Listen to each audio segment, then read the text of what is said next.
What's going on, everybody? What's happening? What's shaking? What's doing? Welcome to episode 328 of McRae Live. The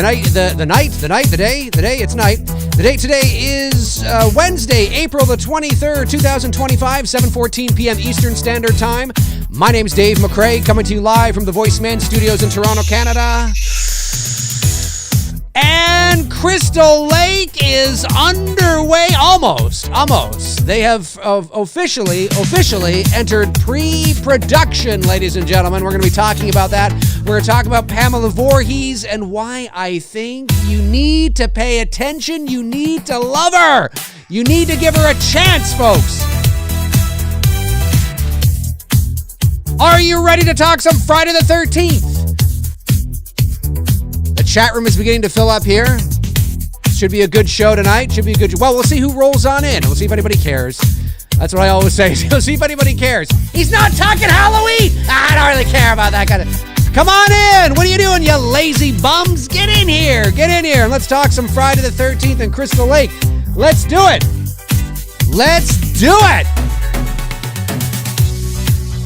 All right. Enough of that funky stuff. Folks, welcome to episode 328 of McRae Live. It's great to have you here. And yeah, Friday the 13th has officially entered pre-production. Now, I have seen some people online mistakenly say that it's begun filming. I don't believe it's begun filming yet. The post from yesterday from, I believe it was the showrunner, Brad Caleb Kane, had made a post and basically said that the production offices for...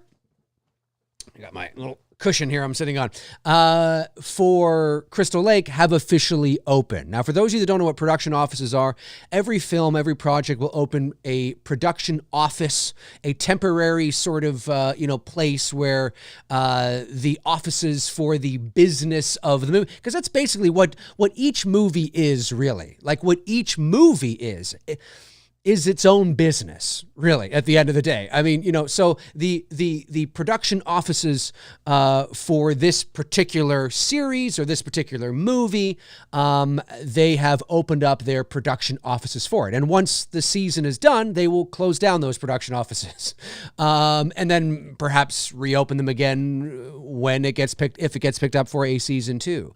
And production offices is where, the logistics of the production happen. So it's where they handle all of the, the paperwork and where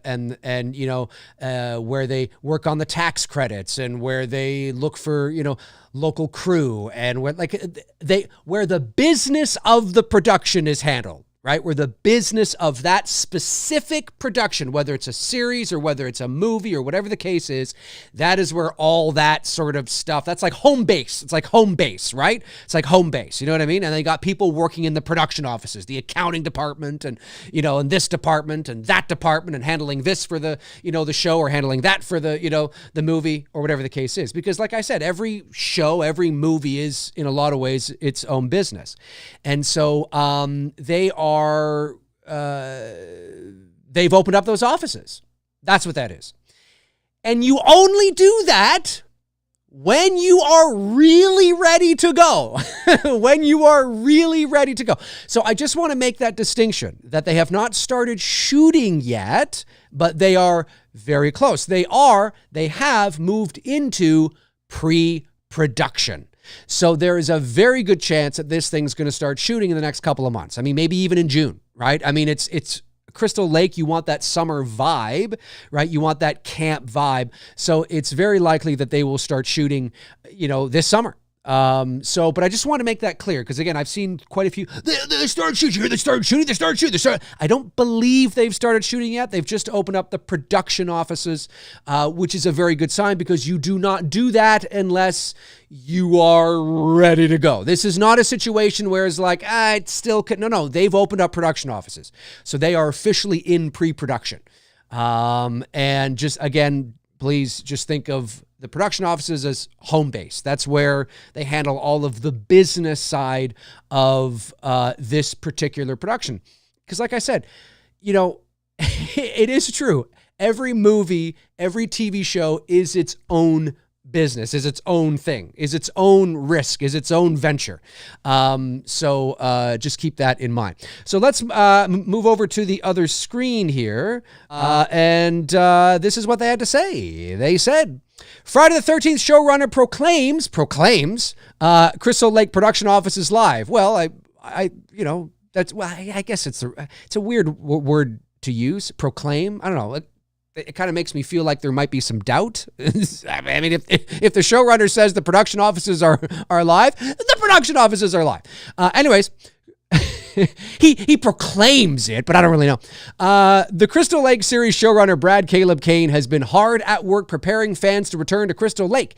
And with the announcement that Linda Cardellini has been cast as Mrs. Voorhees, news is sure to begin streaming in for the highly anticipated project.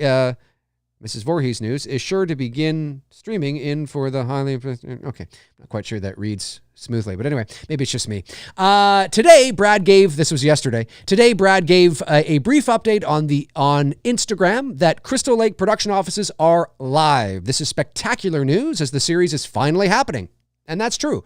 That's what that means. So if anybody has any doubt whether it's going to happen or whether it's not going to happen, no, you do not open up production offices unless you are officially moving into pre-production. This is spectacular news as the series is finally happening, and for the first time in over 15 years, there will be new official content to view and discuss. Below is an image he shared of the latest script for the series, which shows the script is property of Camp Blood, LLC. Very cool. I should have nabbed the name. Anyways, look for even... That's not me talking. It's the author of this article. Anyways, look for even more updates soon when the series heads into full production. The new Friday the 13th series is run by Brad Caleb Kane and produced by Horror Inc., Mark Toberoff, and Victor Miller and A24. The show will air on the streaming service Peacock. Early word is we heard late last year... Early word we heard late last year was that filming is set to begin this summer. Yeah, I think that's right. They're opening up production offices now in April. That gives them time to get settled in, to get everybody in there, to get everybody into their jobs, into their positions. It's setting up home base. It's like camp, right? It's that's what a production office is, again. Think of it as home base. It's your camp. It's where everything is run. It's where they will start, now they will start wherever they're shooting. They will funnel, all of the work and all of the tax credits and all of the hiring and all of the business side, again, of this particular show or any movie or any show.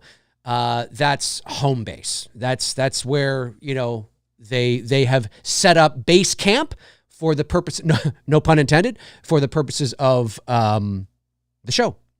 So there you go. So it is a done deal. They are officially now in pre-production, which is very exciting indeed. Indeed. Now, the other thing I want to talk about is I wanted to talk about, and I've talked about this before, and I just made a social media post not that long ago, just about an hour or two ago, but I wanted to talk about this because, and what prompted me to do the show tonight was not just the fact that they have officially moved into pre-production on the Friday the 13th Crystal Lake series, but also the fact that, there is still this. And listen, I look, if I'm not going to change your mind, I'm not going to change your mind. If this is how you feel, this is how you feel. I understand it. I do respect it. I get it. I can intellectualize it. I understand it. Like, I don't want you to think I'm being, a dick. I mean, I do understand it. But I encourage those of you that are still really apprehensive and really skeptical about this, Friday the 13th series in terms of, going the route with Pamela Voorhees, and you just want Jason. I received a DM today that I will read to you. This person sent this to me I think they sent it to me yesterday, but I saw it this morning. I think they sent it to me once they saw the post from Brad Caleb Kane, and then I didn't get to it till this morning. But I'm going to read it to you because and it's not mean towards me. They're just very much doubling down on something that I've seen across the board from a lot of Friday fans, and I think there's hopefully perspective that I can add to it, maybe make you think a bit. Of course, if you read my post, you kind of get an idea of where I'm coming from. But this is what the individual said. I'll keep their name nameless. But they said, seriously? How hard is this? Friday the 13th fans want Jason Voorhees, period. We're not asking for Oscar-worthy scripts or art house horror. I thought that said outhouse for a minute. Wow, that's a whole different other thing. We want the mask, the machete, and a group of rowdy teens getting picked off one by one. That's the formula. That's what works. That's what made this franchise iconic. But instead, they keep circling back to Pamela Voorhees, dragging us through through the same tired origin story nobody asked for. She had her moment in 1979, 1980, but 79 was I think when the movie took place, so I think they're actually accurate on that. Move on. The heart and soul of this franchise is Jason. We don't care about reinventing the mythology. We don't want a prequel. We don't want an elevated take. We want camp, boobs, blood, and brutal kills. Why is this so complicated? Give us what we love. Put Jason back in the center. Keep it in the 80s if you have to, and let the carnage rip. Every time you try to outthink this franchise, you ruin it. You ruin what made it special in the first place. We're not ashamed of what we want. We just want Friday the 13th to be Friday the 13th again. Sincerely, and I'll keep his name nameless. I think that really is sort of the general consensus on how a lot of Friday the 13th fans feel. I think a lot of the Friday the 13th fans feel that way. But there's a few things that I want people to keep in mind when it comes to the pulse of the industry today, the pulse of the horror industry today, the horror genre today, where we are at in regards to these big iconic franchises. It is not the 1980s anymore, and that is something that Friday fans need to remember. So this is something that I wrote back to him, which I will read to you now. I said, thank you for the spirited response. I said, I get that you love Jason. You love the mask, the machete, the chaos, and the simplicity of it all. And truthfully, so do a lot of people, because a lot of people do. That formula did work at one time. But here's the reality, and this is important. I'm not just talking to this guy. I want this to be something for all Friday fans who might feel the same way as this person to just kind of think about this for a moment. The reality is, and this is the reality, the absolute reality. Reality? This is the reality? This is the reality. The reality. The market isn't what it was in 1984. The business of film, especially horror franchises, isn't just about pleasing vocal fan bases, as much as we would want it to be. And you know that I'm a diehard Halloween fan. It's about risk management, IP expansion, and creating something that has value beyond nostalgia. Studios and rights holders aren't looking to make a one-off slasher anymore. They're looking to build something with longevity. So you've heard me talk about that in the past.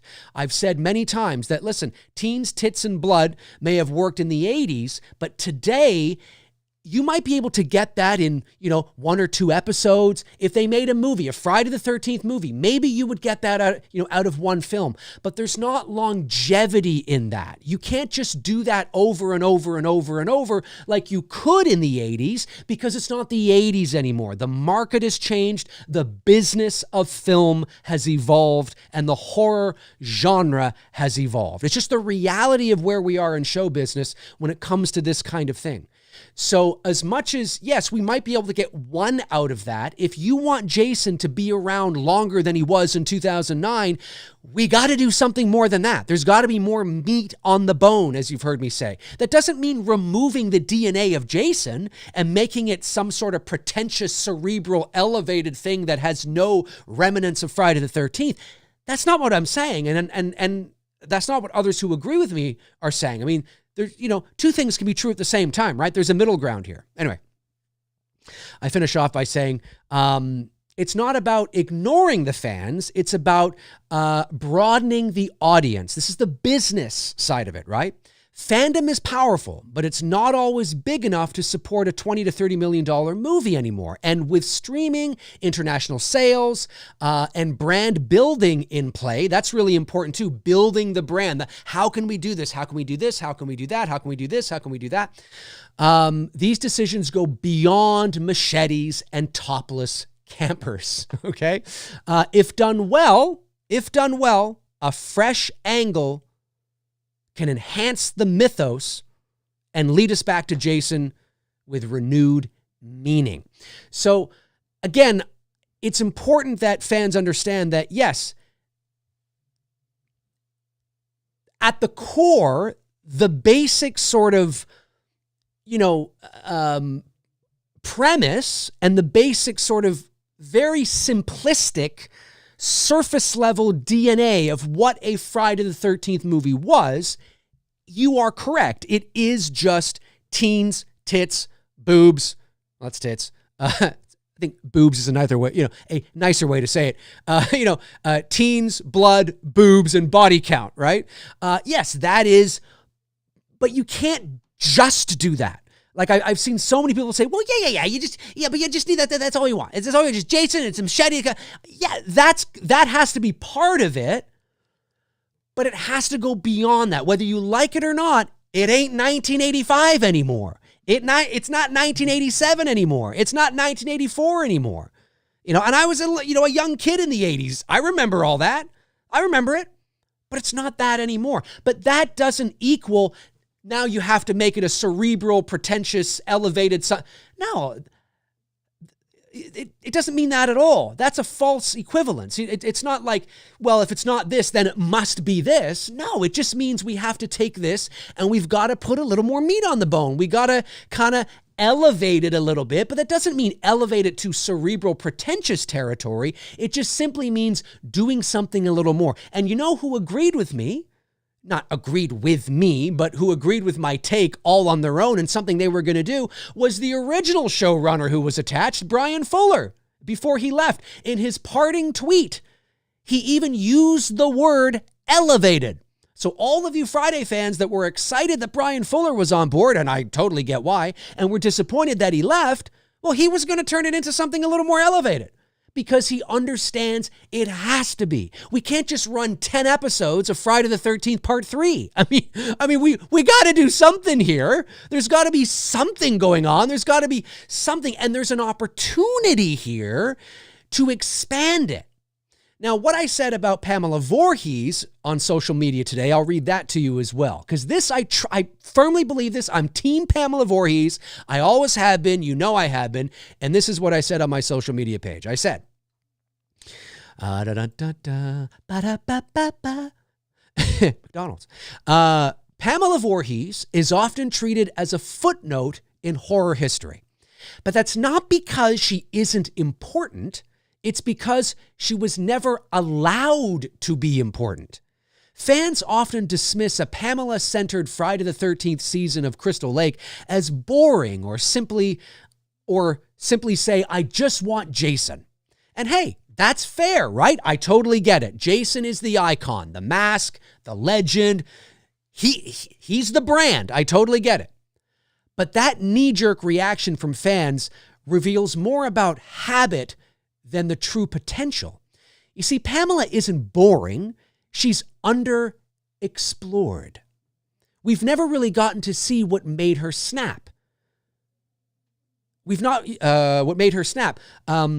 she was like before the murders, or what that grief did to her soul. There's story there, real emotion, real horror.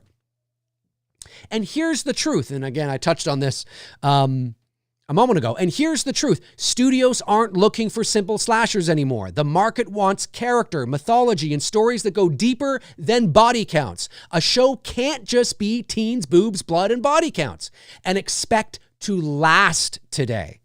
You can do it, but you're not going to last.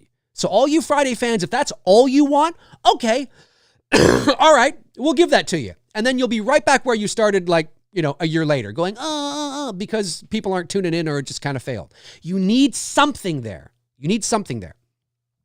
This is where Pamela fits in. The real reason fans don't connect with Pamela is not because she's boring. It's not because she's lame. It's not because she's just some old woman running around. No, it's because no one has given you a reason to care. No one's explored this. No one's actually thought, hey, why don't we see if there's something here? Because right now, even though Pamela has appeared in Friday the 13th, she was in, the remake at the beginning, and she was in, I think, Freddy versus Jason or something, with a different actress, of course. But when you think of Pamela Voorhees, you think of Betsy Palmer in 1980. You think of a movie that is, 45 years old with dated production value that is arguably one of the least liked in the franchise. That's what you think of. They haven't given you as fans an opportunity to think beyond Betsy Palmer. Not that there's anything wrong with Betsy Palmer, but I mean beyond that dated reference, beyond that dated image in your mind. They haven't been able to do that because the opportunity wasn't there. Now there's an opportunity. Anyways, I finish off by saying, when handled with care, she has the potential to become a cornerstone figure, not just in the Friday the 13th franchise, but in the broader horror genre. And I firmly believe that.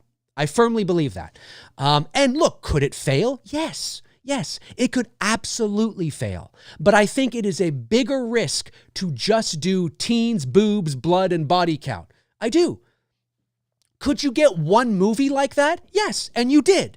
You got it in 2009. And oh, look, there hasn't been one since, right? What are we at, 16 years now, right? And even that movie had a little more meat on the bone. It wasn't just kids at a camp. You had some guy who was looking for his sister. There was like this whole subplot. You know what I mean? Like, even then they knew, well, we kind of have to do a little something more. God, we can't just have teens at a camp and boobs and blood. And I mean, there's got to be something. And so what did they do? They go, wow, well, why don't we hire this actor? He's hot right now. And why don't we get these? And then, and she goes missing and he's got it. Yeah. So that's kind of cool. That's a little something, right? That's a little something. I mean, they knew even then they had to do something a little more than what you're used to with Friday the 13th. So I am a firm believer that if it's handled with, and of course this is always the if, right? If, but that's like that with anything. If it's handled with care and if it's in the right hands and the writing is really good and the story is really good, I guarantee you won't care. You're not going to care. Yeah, right now, I want Jason. But if it's really good and it enriches the universe and it enriches the world, listen, he's coming back. It's not like it's Pamela or Jason. No, they have everything. They're just going to lead up to his return, build that suspense. And if they do that, it's going to make his return that much more meaningful. It's going to mean more. It's going to mean more emotionally and from a story perspective and arc and narrative and structure. And it's going to be great. It's going to, rather than just seeing him in the first 48 seconds of the first episode, what are we doing? Hockey mask and all? Come on. There's an opportunity here to kind of just build it, introduce it to a new audience, right? Still have that familiar DNA there, with Friday the 13th fans. And that's what it is. And if that's what's on, and if you don't want that, then go back and watch the other 12 Friday the 13th movies that do exactly what you're looking for. But today, in 2025, it's not going to happen. Again, I'm not saying it's impossible that you couldn't get a movie that was like that. Sure. But if you want Jason to be around longer than he was in 2009, you've got to do something more than that. There's a reason why he hasn't been around in 16 years. And it's not just the lawsuit. The lawsuit didn't start in 2009, right? So there's more to it than that. Even the box office to the Friday the 13th 2009 film had a gigantic drop, if I'm not mistaken. Brandon, if you're in the chat, yeah, he is there. Can you fact check me on this? Something with, wasn't the Friday the 13th 2009 film had a pretty good opening weekend and then had like one of the biggest box office drops in history or something the very next weekend? It was like 80-something% or something like that. Do a quick fact check for me, Brandon. I would appreciate that. It's something like that anyway. But, there's reasons for that. It's yes, the lawsuit certainly in the middle of the 2010s, took up a big chunk of time. But it wasn't like it was, in lawsuit hell for 16 years. I mean, there was more to it than just that. And so 82%, thank you, 82%. 82%. I mean, listen, it's not, so everybody who was going to go see it went and saw it that opening weekend, and then nobody went again. And that's part of the reason why they never made another one, folks. And so, I think there's a real opportunity here for a Pamela Voorhees. Again, like I said, I know a lot of you don't care about her. I understand it. I respect it. I mean, I do respect that. I just want to encourage those who might feel so locked in to be a little more open-minded. It appears to be in good hands. It's A24, okay? I mean, they are this is not like it's in the hands of, I don't know, Lucasfilm. No. But you know what I'm saying, though, right? I mean, that doesn't mean it's going to be good, and maybe you won't like it anyway, and maybe it will end up sucking. I mean, who knows? But I think it's worth at least giving them the benefit of the doubt, right? The benefit of the doubt. And you could walk away, and this wouldn't be the first time that this has happened, folks. I can't think of I can think of sort of singular examples, but, this wouldn't be the first time that fans have been, and then they see it and they're like, that's pretty good. You know what I'm saying? Everybody, look at Heath Ledger and the Joker, right? And all of a sudden, like, yeah, Heath Ledger, yeah. You could watch Pamela Voorhees, and then after that, 8th episode or, 10th episode ends, it's possible all you Friday fans will be going, whoa, fuck, that was amazing. I loved it. Oh. Winning solves everything. You know what I'm saying? It's like, movie fans are like sports fans, right? As I've said many times, your team goes on a 5-game losing streak, and it's like fire the coach, fire the manager, fire the owner, trade that guy. They suck. You guys suck. Just look at your favorite sports team's social media pages when they go on like a 3-game losing streak or a 4-game losing streak. Oh, fucking suck. You suck, bum, fire, suck. And then they win 3 in a row. Nah, they're amazing. I told you. They're amazing. They're fucking amazing. I told you, they're amazing. Oh my God, they're unbelievable. It's like, you know what I mean? And so, and I get it. It's funny. I don't know. The Sabres are a whole different breed. But anyway, or whole different team, I should say. But so I just think there's value in giving this a chance. Because just remember right now, and I firmly believe this, again, for those of you that might just be tuning in, what the hell is Dave talking about?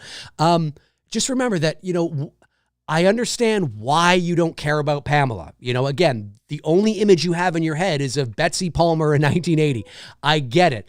But it's not because there isn't anything there. It's not because the Pamela Voorhees character in and of itself is just that. It's only because it's only been allowed to be just that.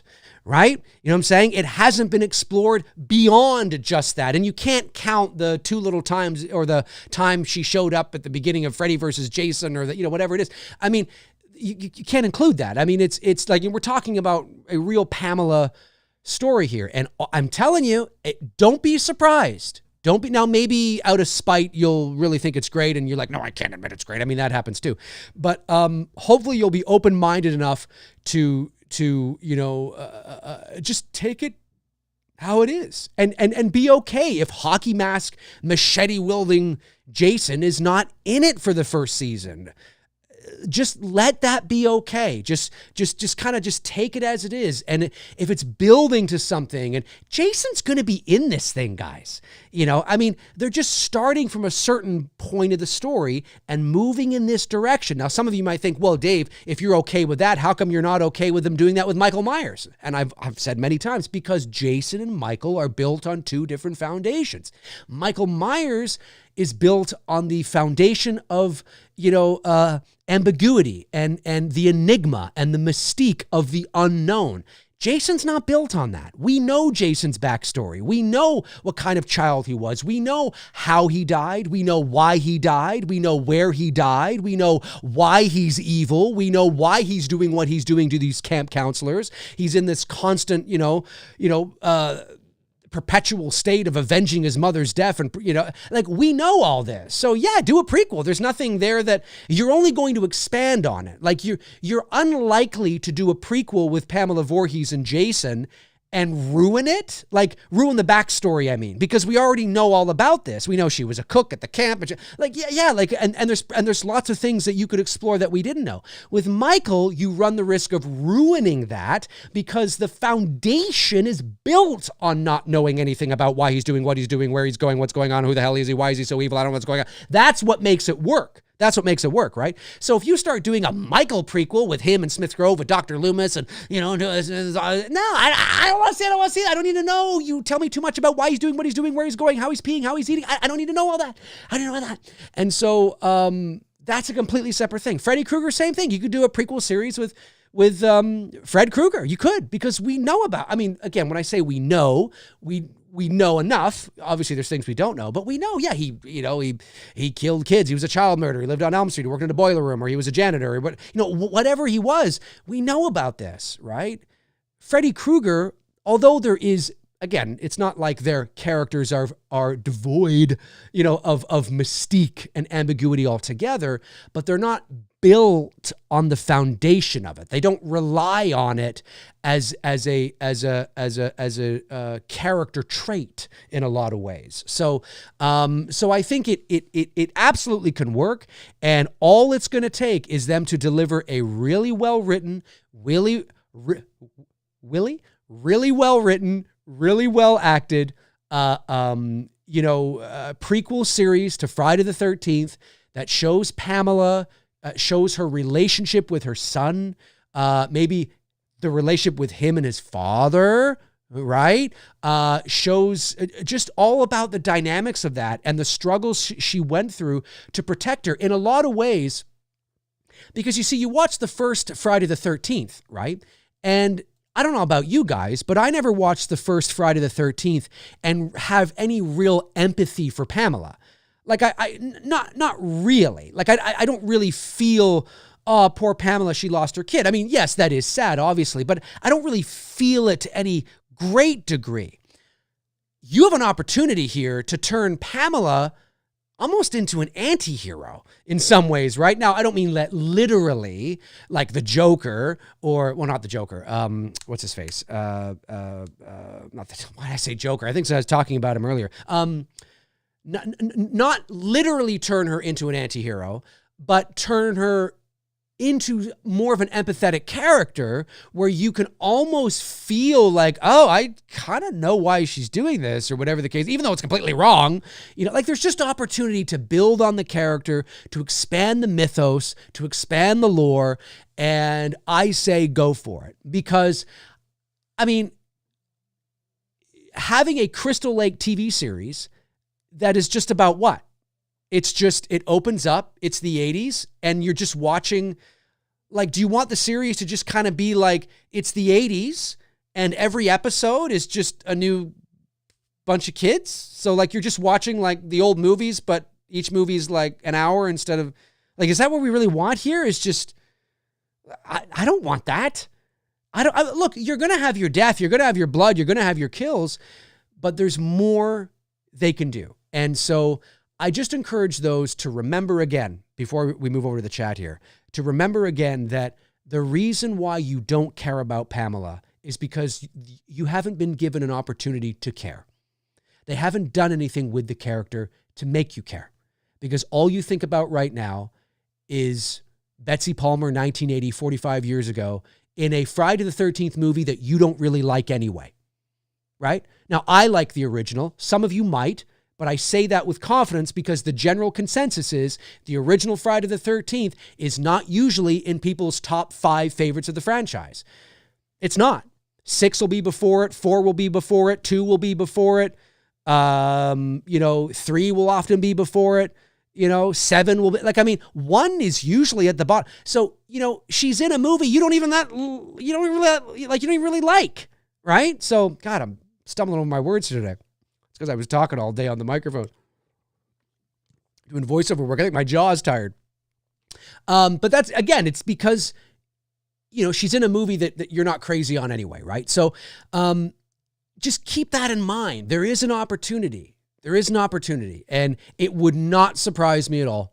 It would not surprise me at all if by the end of the season, fans are like, wow, that was actually really good. And there was no hockey mask Jason.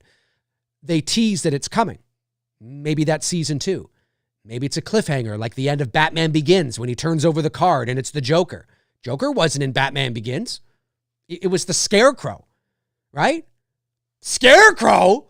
That's the villain? Yeah. And Batman Begins is awesome. And then he turns over that card. Oh, the Joker! Ah! Maybe it's going to be something like that here. You know what I mean? It's like, God, that was a great season. Got to know Pamela, but this is great. The dynamic, this is great. And then it teases towards the end of the season. Oh, there's opportunity here. And if it's really good, like I said, and really well acted, and still keeps that DNA there, and respects the fans and earns your trust, you're not going to care. You're not going to care. You won't care. It will be too good to care. It will be too good for you to go, still sucks anyway. No, it won't, because you'll be like, yeah, it's pretty good. It's actually really good.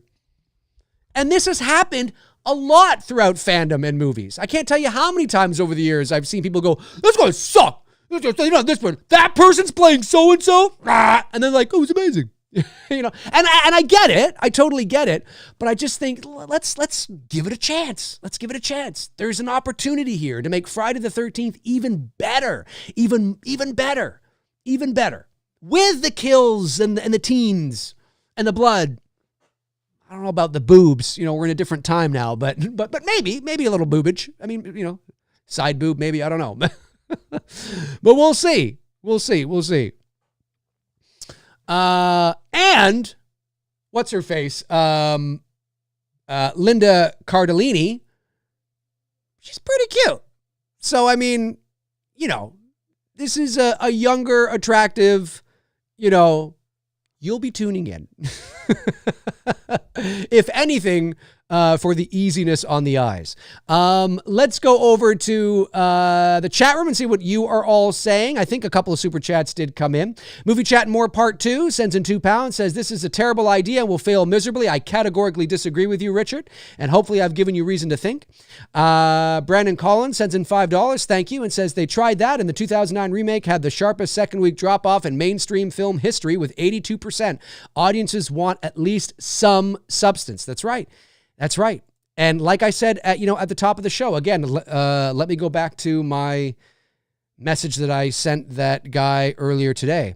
Again, keep this in mind. The business of film, especially horror franchises, isn't just about pleasing vocal fan bases. It's about risk management, IP expansion, and creating something that has value beyond nostalgia. Studios and rights holders aren't looking to make a one-off slasher anymore. They're looking to build something with longevity. That means exploring backstories, reimagining mythology, and yes, sometimes starting with Pamela. And that's where it's not 1984 anymore, folks. The business of film and the business of horror has changed. Now, again, two things can be true at the same time. Let's not add a false equivalence in here. Oh, so you mean this? No, it just means they have to do this as well. They have to do this as well. Because as Brandon pointed out, they kind of did that. And they even had a little bit of meat on the bone, like I said, with the guy searching for his brother. But they kind of did that in 2009 and nobody came out the second weekend. You know what I mean? And had an 82% drop, one of the biggest drops in history. And so they have to do something. They got to do something. It's not black and white. There's nuance here. It's not like they're going to, it's either teens, tits, and blood and body count or Hereditary. No. There's a lot of gray. Hang on a second. There's a vast spectrum in there, folks. It's not Friday the 13th Part 4 or, Hereditary or The Shining or something. I mean, no, there's lots of areas in there to play. And so I just think it's important that we keep that in mind, and hopefully, fans will just kind of be like, okay, maybe I should just kind of see how this goes a bit. But I do want you to understand that I do get it. Like I totally get it. I do. I understand. I've just been very pro Team Pamela. This is not a bandwagon thing. You can go back to a Friday the 13th video I uploaded in 2017. 2017, nearly 10 years ago, 8 years ago, where I was talking about a great opening to Friday the 13th. If you follow me for any length of time, who remembers that video that I did? And I was totally pro Pamela. Totally. I've wanted this for a while because I think there is real opportunity here as a catalyst to lead to Jason. Searching for a sister. Oh, did I say brother? I meant sister. Yeah. Brother searching for a sister. Thank you. Let me see here.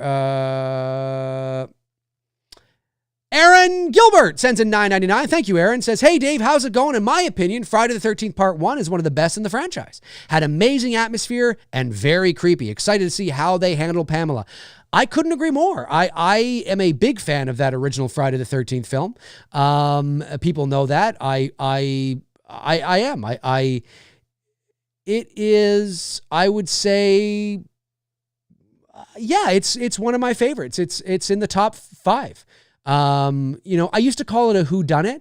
That is part of the aspect that I like about it. Although I do concede and agree with those who say it's not really a true whodunit. And that is true. That is true. But it is the atmosphere, the mood and the atmosphere is rich in that film. The darks are dark. It's got two of my favorite scenes in any Friday the 13th film. And, that is, when I always forget her name. Chat room will let me know. It's when she's since passed, actually. She the one that got killed with the arrow in the at night in the archery area. What was her name again? Chat room will let me know. What's her name? Was it Beth? I think it was Brenda. That's it. Thank you, Jason. Brenda. So one of my favorite scenes of Friday the 13th, and again, it's because I'm about mood and atmosphere, is when Brenda is imagine this actually happening. Oh, I'm not talking about this today, but I just want to say that weapons teaser, chef's kiss. That's my kind of shit right there. That's what I'm talking about. That's fucking eerie ass shit. Eerie, creepy, these kids running down the street like, what is going on? Woo! Creepy stuff. So anyway, we're not here to talk about that today, but loved it, just in case people were wondering. Not that you were. So, but Brenda is in the cabin alone. It's raining outside. The kids aren't at the camp yet. They're there to get things set up. It's a thunderstorm, and you just hear outside, help me, mommy, help me. And of course, it's supposed to be Pamela throwing her voice and acting like a child. I don't think that really was Betsy. That she could do it, but I think that, I don't know if it was her unless they pitched her up. But anyway, creepy as all hell. Like, could you imagine? Imagine you're alone in the woods. It's raining outside. There's a thunderstorm and that's what you hear. Help me. It's a child.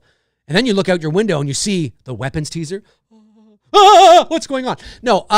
So one of my favorite moments. And then in that film as well is when Brenda, is it Brenda?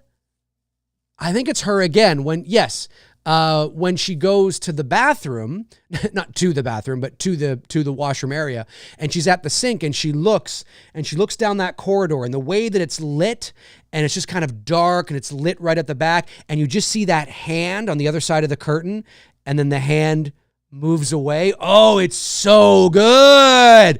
It's so good. Like that's my kind of shit, man.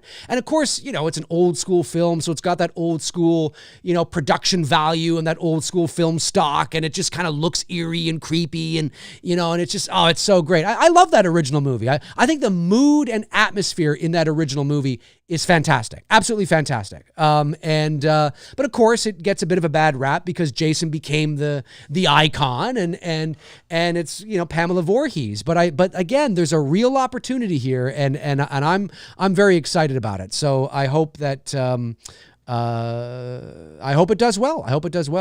Member chat comes in from Ethan LeBlanc, who's been a member for 16 months. Thank you, Ethan. Says, Dave, the man, the myth, the Pamela Voorhees advocate. You're damn right. Hope all is well. Keep on keeping on and stay sharp. Thanks, Ethan. Appreciate that, man. Appreciate that. Oh, yeah, it's a hill I will die on. And it's not that I don't like Jason. I love Jason. I want Jason to come back, too. I'm just thinking about it from a potential perspective.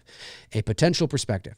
All right. Backtrack Cinema. What's going on? Jason sends in a super chat. Thank you. Says Friday the 13th part 2, 3, and 4 basically happen in a few days. That's true. They can reimagine those movies and characters in a few scenes. Yeah, I don't think they're going to do that. Like, I don't think we're going to get kids although, no, maybe not. Yeah, I don't think they're going to do that in the first season.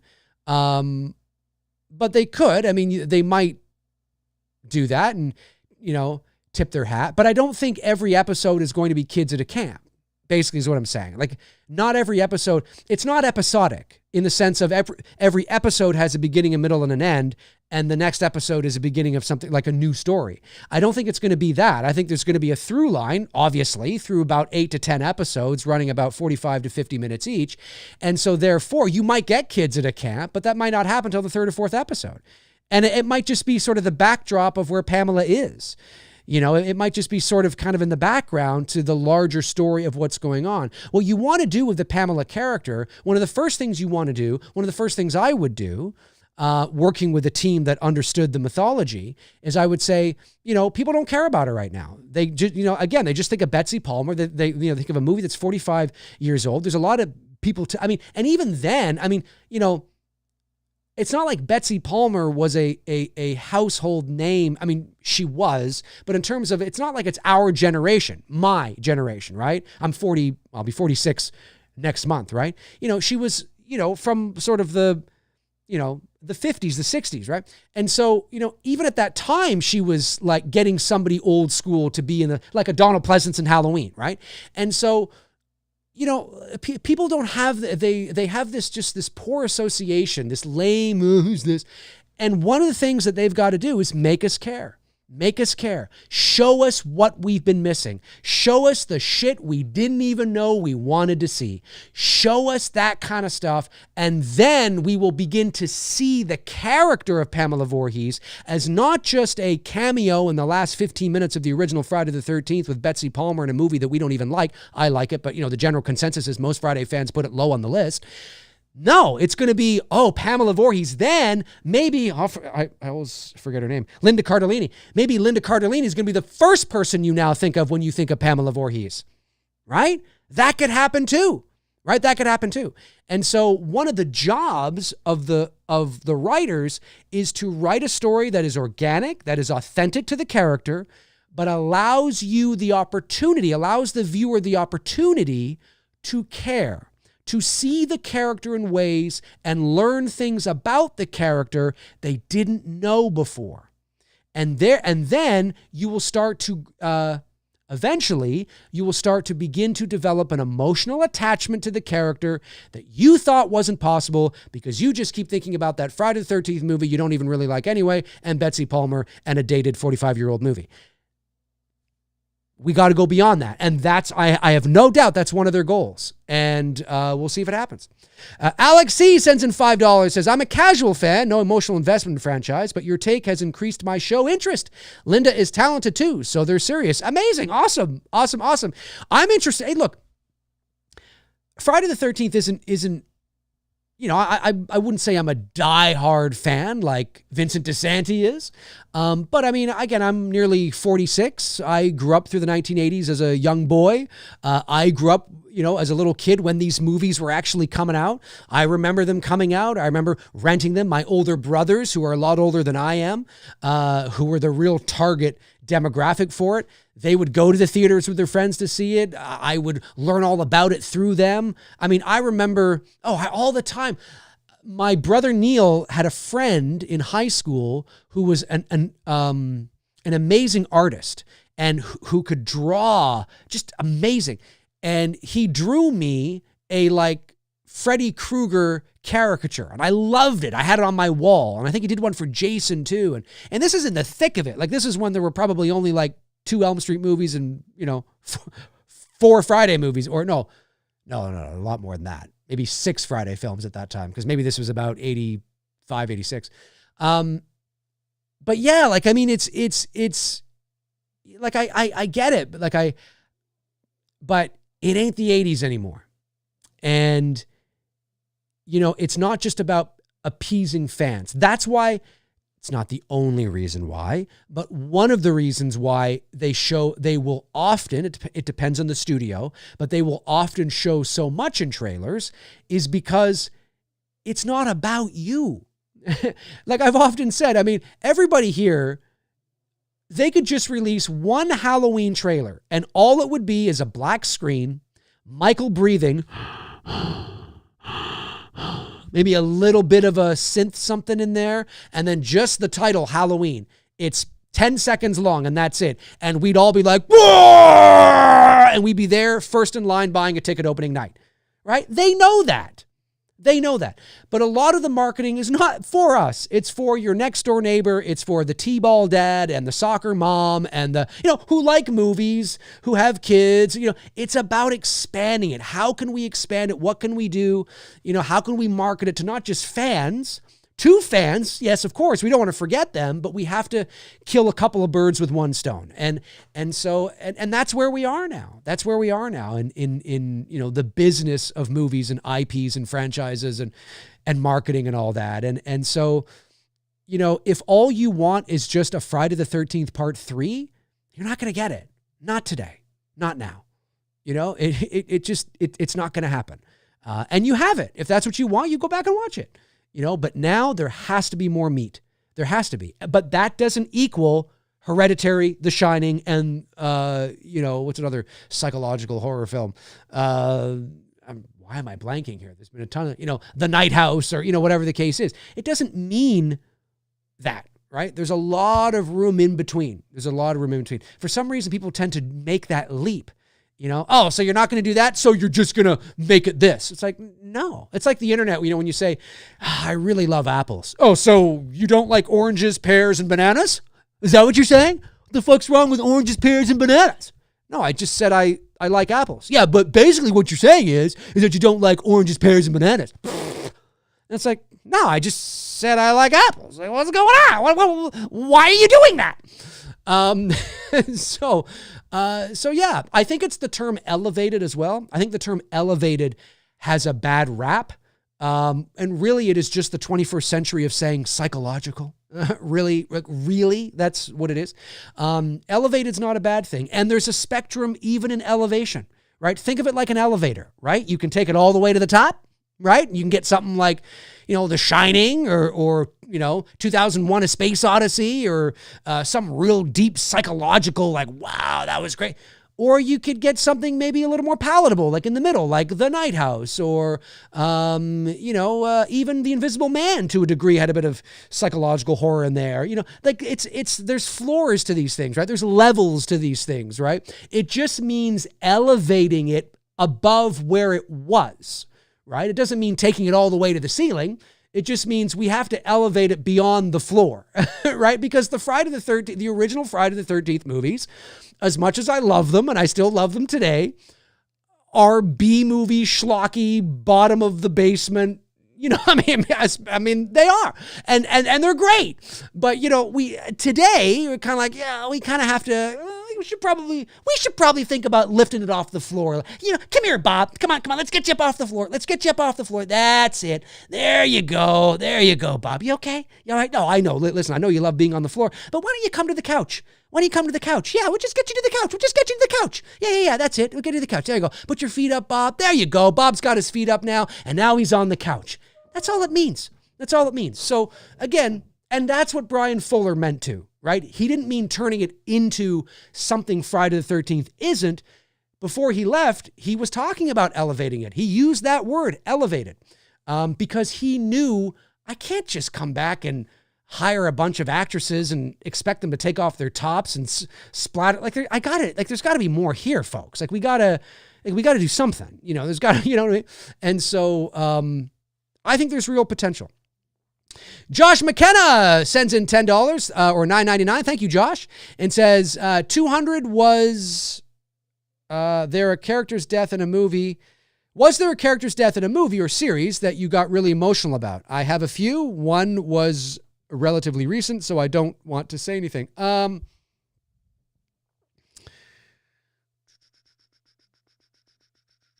you know what I just watched, and maybe this is the one for you, Josh. You know what I just watched on Netflix was that Black Mirror episode Eulogy with Paul Giamatti. I think it's Paul Giamatti. That was terrific. That was emotional, moving. Love the way they illustrated the whole concept. Beautifully shot. Emotional. I felt a bit of a lump in the back of my throat, for sure. His performance was great. If you've not seen the recent season of Black Mirror, and I've only seen this episode, watch Eulogy. I mean, if you're not, and I say this with all due respect, if you're somebody that doesn't really care about drama and emotions and all that kind of stuff, well, then maybe it won't do anything to you. I don't know. But for me, I found it very moving and very emotional and great performances and sad, tragic, sad, bittersweet, but very tragic in a lot of ways. But bittersweet at the same time. Oh, it was beautiful. It was real. I was like, whoa, geez, Oh yeah. My cat too, Veda. I mean, she was bawling. I thought it was very good. Very good. Oh, where'd you guys go here?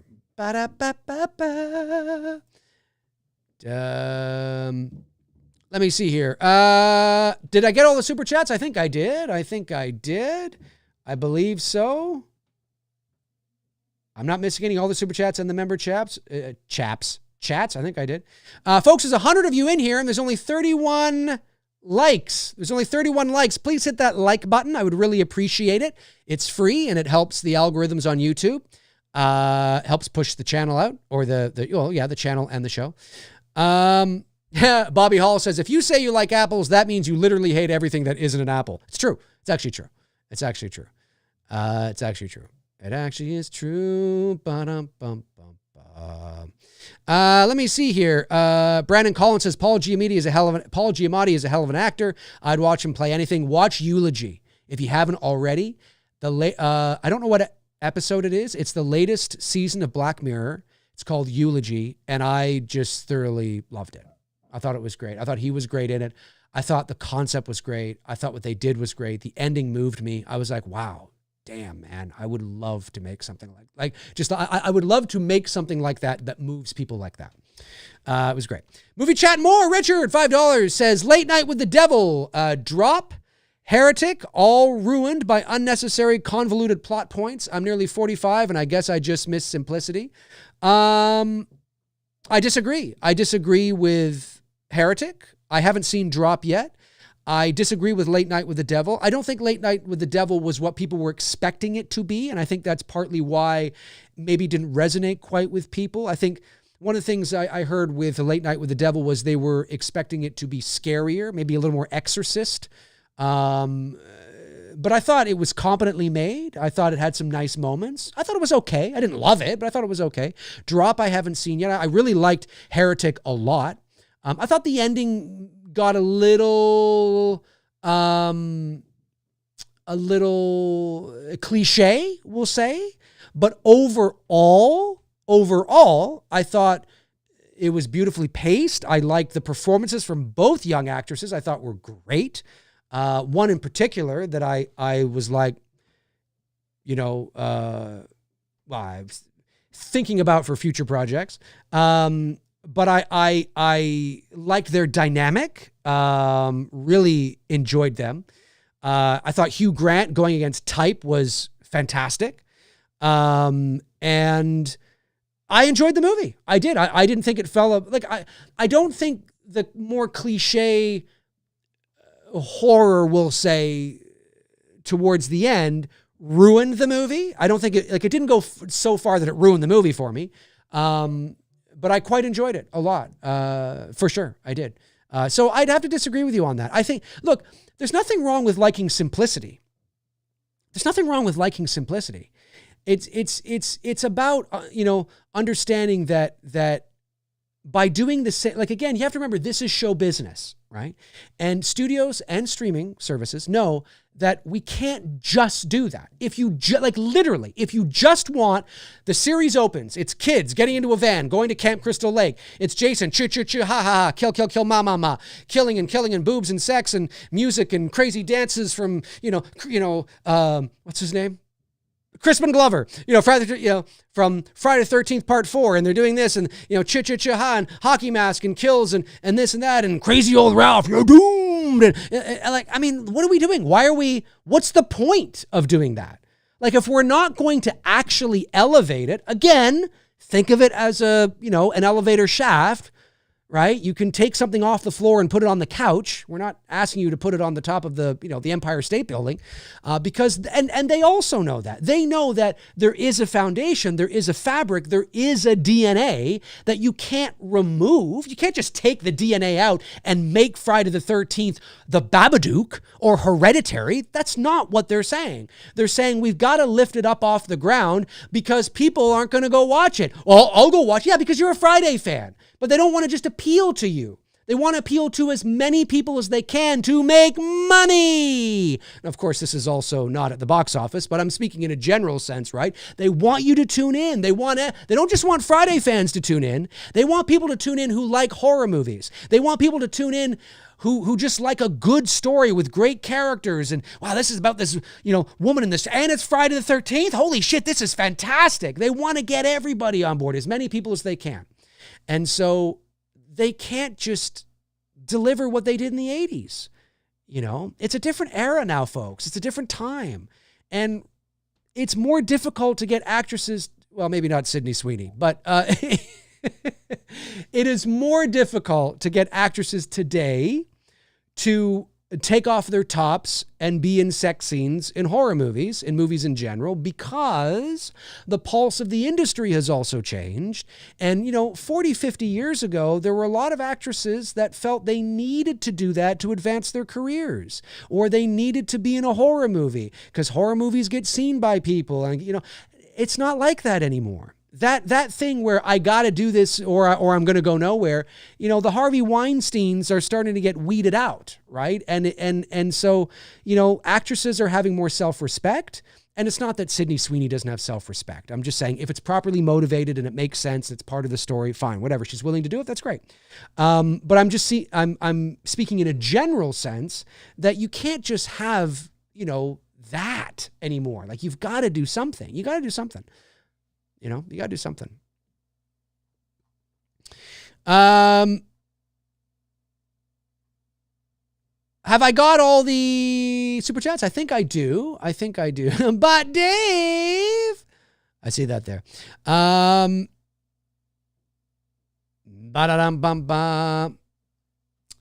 Kenny Pham says, on an emotional level, I didn't feel like the Friday the 13th horror series didn't truly begin until part 2. That's probably true. I mean, I think a lot of people like 2 because of Ginny as well. I think she's arguably, people's favorite final girl. There's something to be said about that. And of course it's the introduction of adult Jason, and he's the brand. He's the mainstay of the series. But as I said at the beginning of the show today, just keep in mind one of the main reasons why so many Friday fans, why you don't care about Pamela Voorhees, is because you haven't been given an opportunity to care. It's not like you've explored everything there is to know about the Pamela Voorhees and she's just still not interesting. No, there's been comics, there's been television series, she's been in 19 movies, she's, and she's just a shitty character.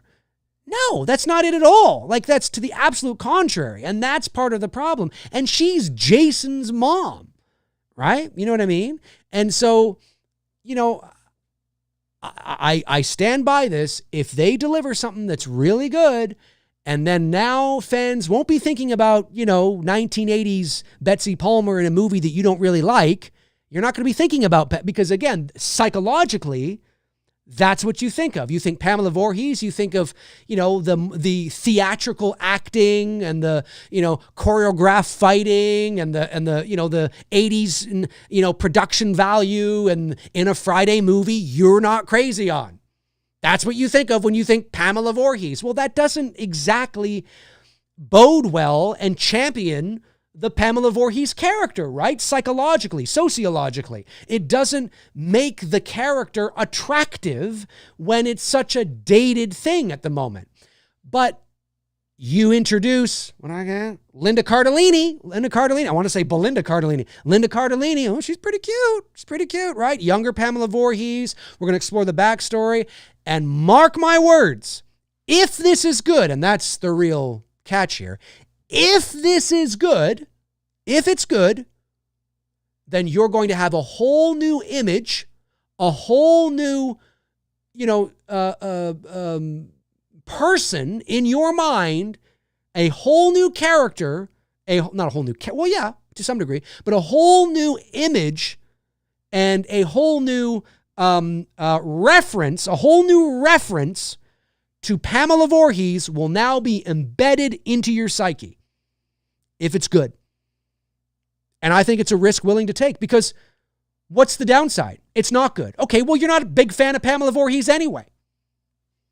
So, it's not like can they ruin Pamela Voorhees? I don't think so, because you're not a big fan of her anyway. So, I think there's only an up and up here. And with everybody involved and A24 involved, and, I think there's and Linda Cardellini involved. This could be something here. I'm not saying it's going to be like it, and don't forget, it doesn't have to blow you away.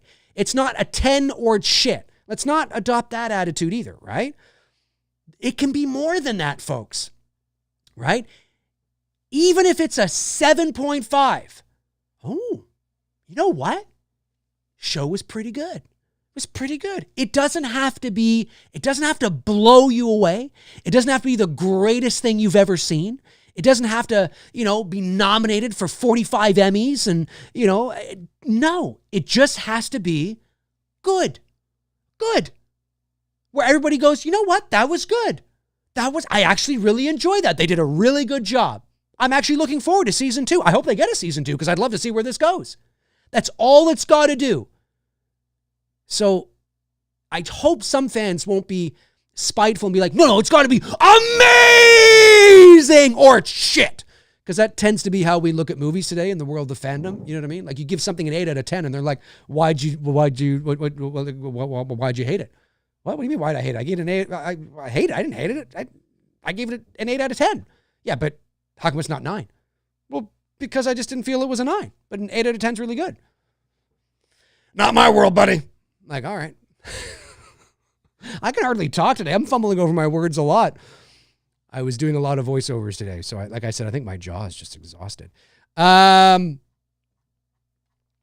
Josh McKenna sends in $9.99. Thank you, Josh. Of course, it works for the character I'm playing. Would you pay a lot of money to go to space? I know Katy Perry was up in space. Are you familiar with how long they were all up there and how much they saw? Yes. Yeah. They were up there for like 11 minutes or whatever it was. And yeah, no, I heard all about the pop culture, all that, her coming out of the spaceship, kissing the ground, all that kind of stuff. Would I pay a lot of money to go? No. Cause what is it? Something like $2 million or $5 million. That's millions of dollars. Look, listen, if I had that kind of money, I would, make a movie. I'd make The House on Port Robinson Road. That's what I would. I wouldn't go to space. Not that I think that's amazing. I would love to. That'd be really cool. What an experience. Holy shit. But no, I'm going to go make a movie. That's what I'm going to do. That's me. Aaron Hopkins says, my concern is deviating too much from the lore of Camp Crystal. It became Camp Blood because of what Pamela Jason did starting in 1980. If they make this prequel into a bloodfest, it wouldn't make sense. Well, I don't think so. I think it became Camp Blood because of, not in 1980, if memory serves. Friday the 13th fans, correct me if I'm wrong, But Camp Blood, it was given that name because of what Pamela Voorhees did in the 50s. And so I believe so. But who's to say there wasn't something before that? Who's to say there isn't something at the campground that is a curse? Who's to say that there isn't more beyond imagination that we know? Who's to say that there isn't more, right? Why did Pamela Voorhees snap? What was it about her that made her snap? What was it about her that, I mean, did she just go crazy because a couple of teens, weren't paying attention and he wasn't a very good swimmer? He wasn't a very good swimmer, and she just fucking lost it? I mean, how did she go from 0 to 100? What is it that made her go from a 0 to 100 and murder children at a campground? Why did she do that? And when I say children, I don't mean like the little kids, but like, the teens. Why did she do that? Right? I mean, was there something psychologically going on with her in her life? Was that just the straw that broke the camel's back? And there were other things that were going on in her life that led up to that, right? Did she have a predisposition to being psychotic? Is there something in her family? Did she have psychotic tendencies? Or is there something else about the camp? Is there something that's there that we don't know about? Is there something more to the lore and the mythology? And all I'm saying is, yes, of course you could create something that can ruin it for you, yes, but you can also create something that enriches it for you, that turns it into something that is like, oh, this is really good. It feels like Friday the 13th. It looks like Friday the 13th. That DNA is still there, but they're really expanding on it now because they have the opportunity and the time to do it, because they're not just trying to do it in 90-minute chunks. They have like a 10 episode, 10-hour season. You've got like 1, 2, 3, 4, like 5 movies here, even more than that if you think about them as 90-minute movies. And now they're really like, wow, this is really cool. This is great. It can go either way. I'm just saying that I think it's worth the risk. I think it's worth the risk. But you're not going to get just boobs, blood, teens, and campgrounds. Today it has to be more than that. They just won't do it. That's why they're not doing it. They're not doing it out of spite. They're not doing it because they're ignorant or they're incompetent. They're doing it because they know they can't just do it. The business and where the market is today tells them that. Not necessarily a lot of fans, but they have to learn to walk a line. How do we appease the fans, give them what they want, but also put in something, create something that gives us the best probability of success, long-term success, longevity, and staying power? Because no Friday the 13th fan wants a 2009 movie and then 16 years of nothing again. That's not what you want. And so they got to think about, how do we preserve this? What can we do? Right? Moonstoned Emma! What's going on, my fellow Canuck? Doesn't live too far away from me. Sends in $6.99, says, good evening, Dave. Good evening, Emma. Which Friday the 13th movie excludes Jason X is your excluding Jason X is your least favorite? Oh, that would be The Final Friday. I think I might enjoy Jason X over The Final Friday. I think. I was not a fan. I remember renting that movie when it came out. When was that movie? That was 93, right? So I would have been 14. I remember renting it, and I remember seeing the box in the video store, and it's saying something like, from the producers of the original, and I was like, ooh, because at 14, you're like, ooh, that must mean something. No, it can mean something, but not necessarily. And so I put it in, and I was like, where the hell is... I remember at 14 thinking the girl in the opening, I was like, ooh, she's really hot. But then after that, then she turns out to be, an FBI agent, all this kind of stuff. And then Jason and the way he looked, I didn't really like the way he looked, and then he gets blown to pieces, and then the whole rest of the movie is this weird avant-garde. It's got its fans. It definitely has its fans. But I would say it is probably my least favorite Friday the 13th movie. It's to me, it's the Freddy's Dead of the Friday the 13th franchise. Yeah. And they came out, pretty close to each other too. Freddy's Dead was 91. Jason Goes to Hell was 93. I think it was 93. Good show today. Nice to see a lot of you in here tonight. Let me see. Aaron Click says, nah, the original definitely set the stage for the rest. Actually, what they did, starting with part 2, is deviate away. The OG had the mood and the atmosphere that they should have continued. Yeah, there's some truth to what you're saying there, Aaron. Definitely part 2 still has mood and atmosphere, but less so. You know, and it could be the result of, again, as we know, Sean Cunningham wanting to basically do a Halloween ripoff. I mean, you know, he says that. I mean, and it is to a degree, but it's obviously more gory and bloodier. But he wanted to see if he could replicate the success of Halloween. And Halloween is, you know, dripping with mood and atmosphere, right? And so, you know, you can say what you want about the Friday the 13th movies, but that part 1, that first Friday the 13th, when it gets to nighttime and the rain and the thunder and the running between cabins and, you know, the flashlight beams and help me, Mom, excuse me, help me, Mommy, help me, all that kind of, I mean, it's a creepy film, very claustrophobic. Yeah, it's creepy. Like, just take it out of the Friday the 13th franchise and it's like, it's creepy. And I think it works. Does it fall apart a little bit at the end? Maybe, you know, because you're like, oh, who's this woman? And the acting's a bit theatrical. And there's that, like, it feels like 45 minutes. It's not, but there's just that moment where Alice, and it's not Adrian King's fault, but Alice is just walking around making tea or something. It's just this long shot. And it's just like, you either add music to this or cut it.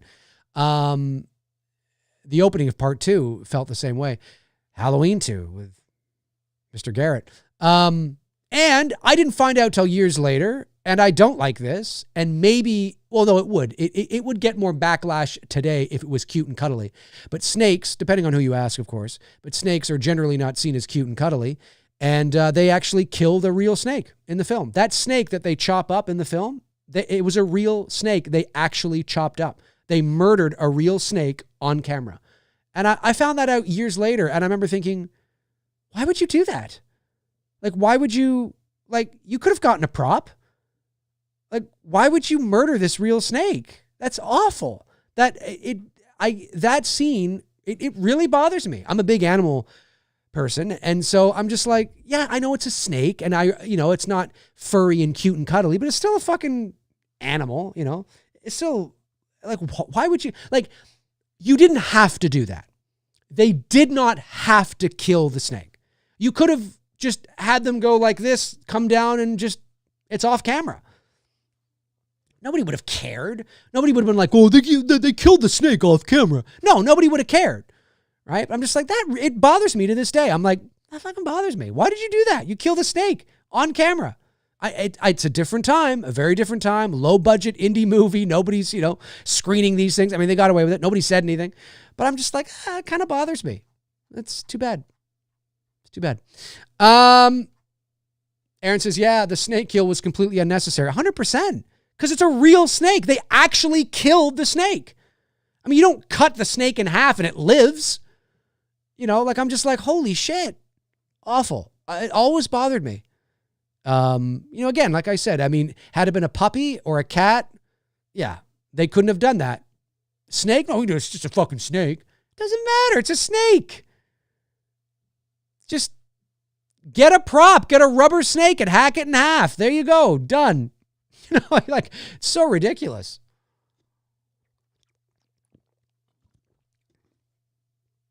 Ba-da-ba-ba-ba.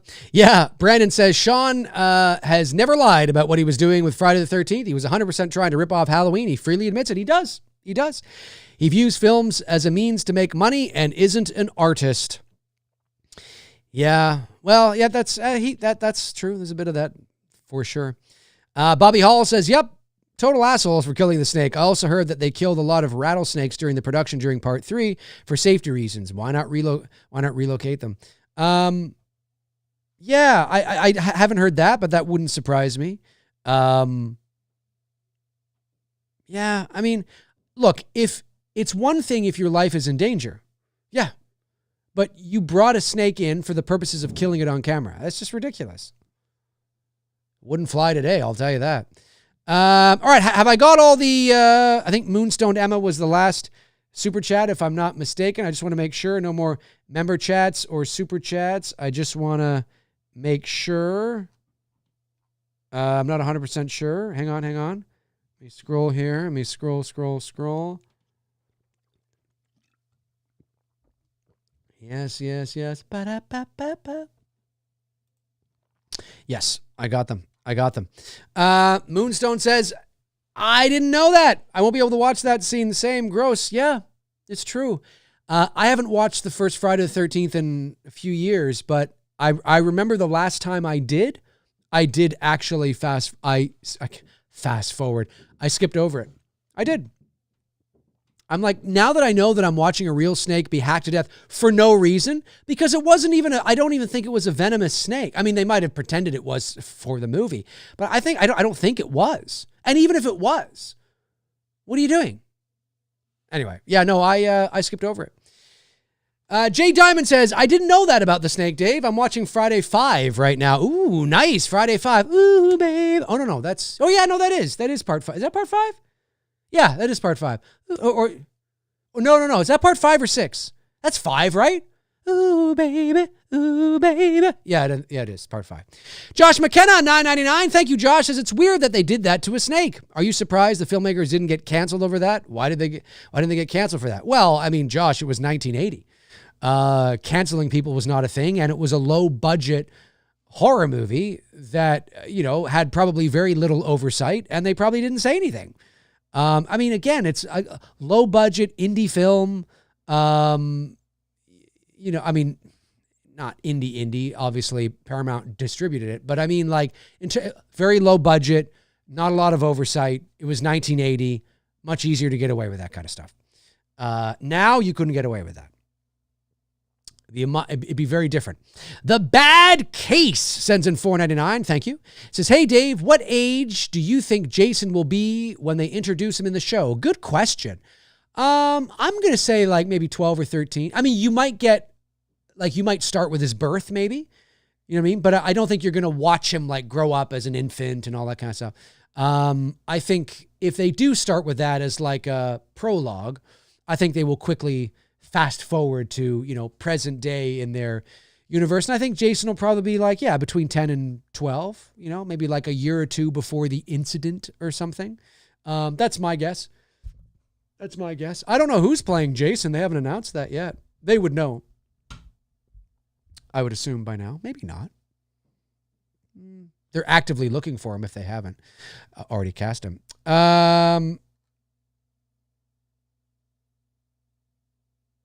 Aaron says, I know we're more conscious of those things today, but it's egregious enough that they should have been conscious about it back. Oh, 100%. 100%. I am not excusing the actors or Sean or anybody working on the film. They knew what they were doing. Like, are we really going to kill this snake on camera? Like, are we really going to do that? There was just no accountability. There was no oversight. There was nobody there to say no.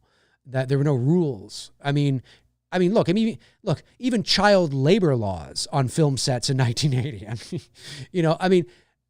Folks, there are horror stories about how women, children, and animals were treated on sets. And so, it does not surprise me. I just never, for whatever reason, I just never thought that was a real snake. I just thought it was a prop. And it should have been. And it could easily have been. They could have gotten a snake prop for nothing. So, and the snake didn't have to move. You could have just had it there on the ground and just have the one shot. It's just there on the ground. It's a rubber snake and you just come down on it. That's all you had to do. That's it. Anyways, rest in peace, Glenn the snake. No, I don't know if his name's Glenn, but it is now. Glenn the snake. Poor Glenn. Folks, I think we should have a moment of silence for Glenn the snake here, please. Let's have a moment of silence for Glenn the snake.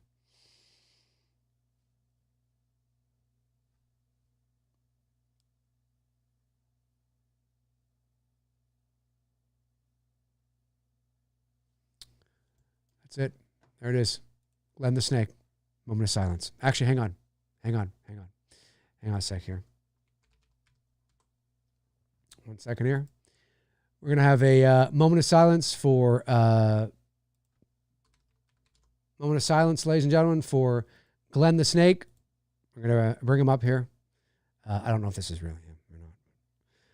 Just moment of silence here, folks. A moment of silence for Glenn. We're just going to bring Glenn up here.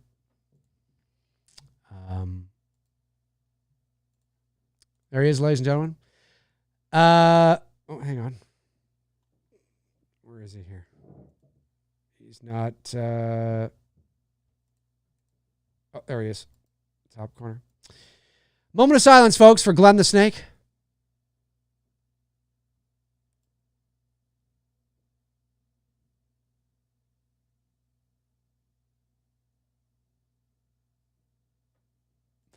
Thank you, Glenn, for all you did in your sacrifice to horror. Thank you for Glenn's sacrifice to the world of horror. I mean, I think we should be very thankful for his incredible sacrifice to the world of horror.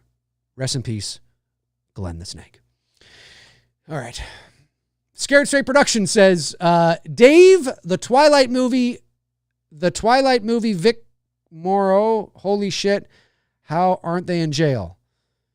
I'm not, the Twilight movie Zone, that whole thing. Yeah, that's a whole other thing right there too. Yeah, that's a whole other thing right there.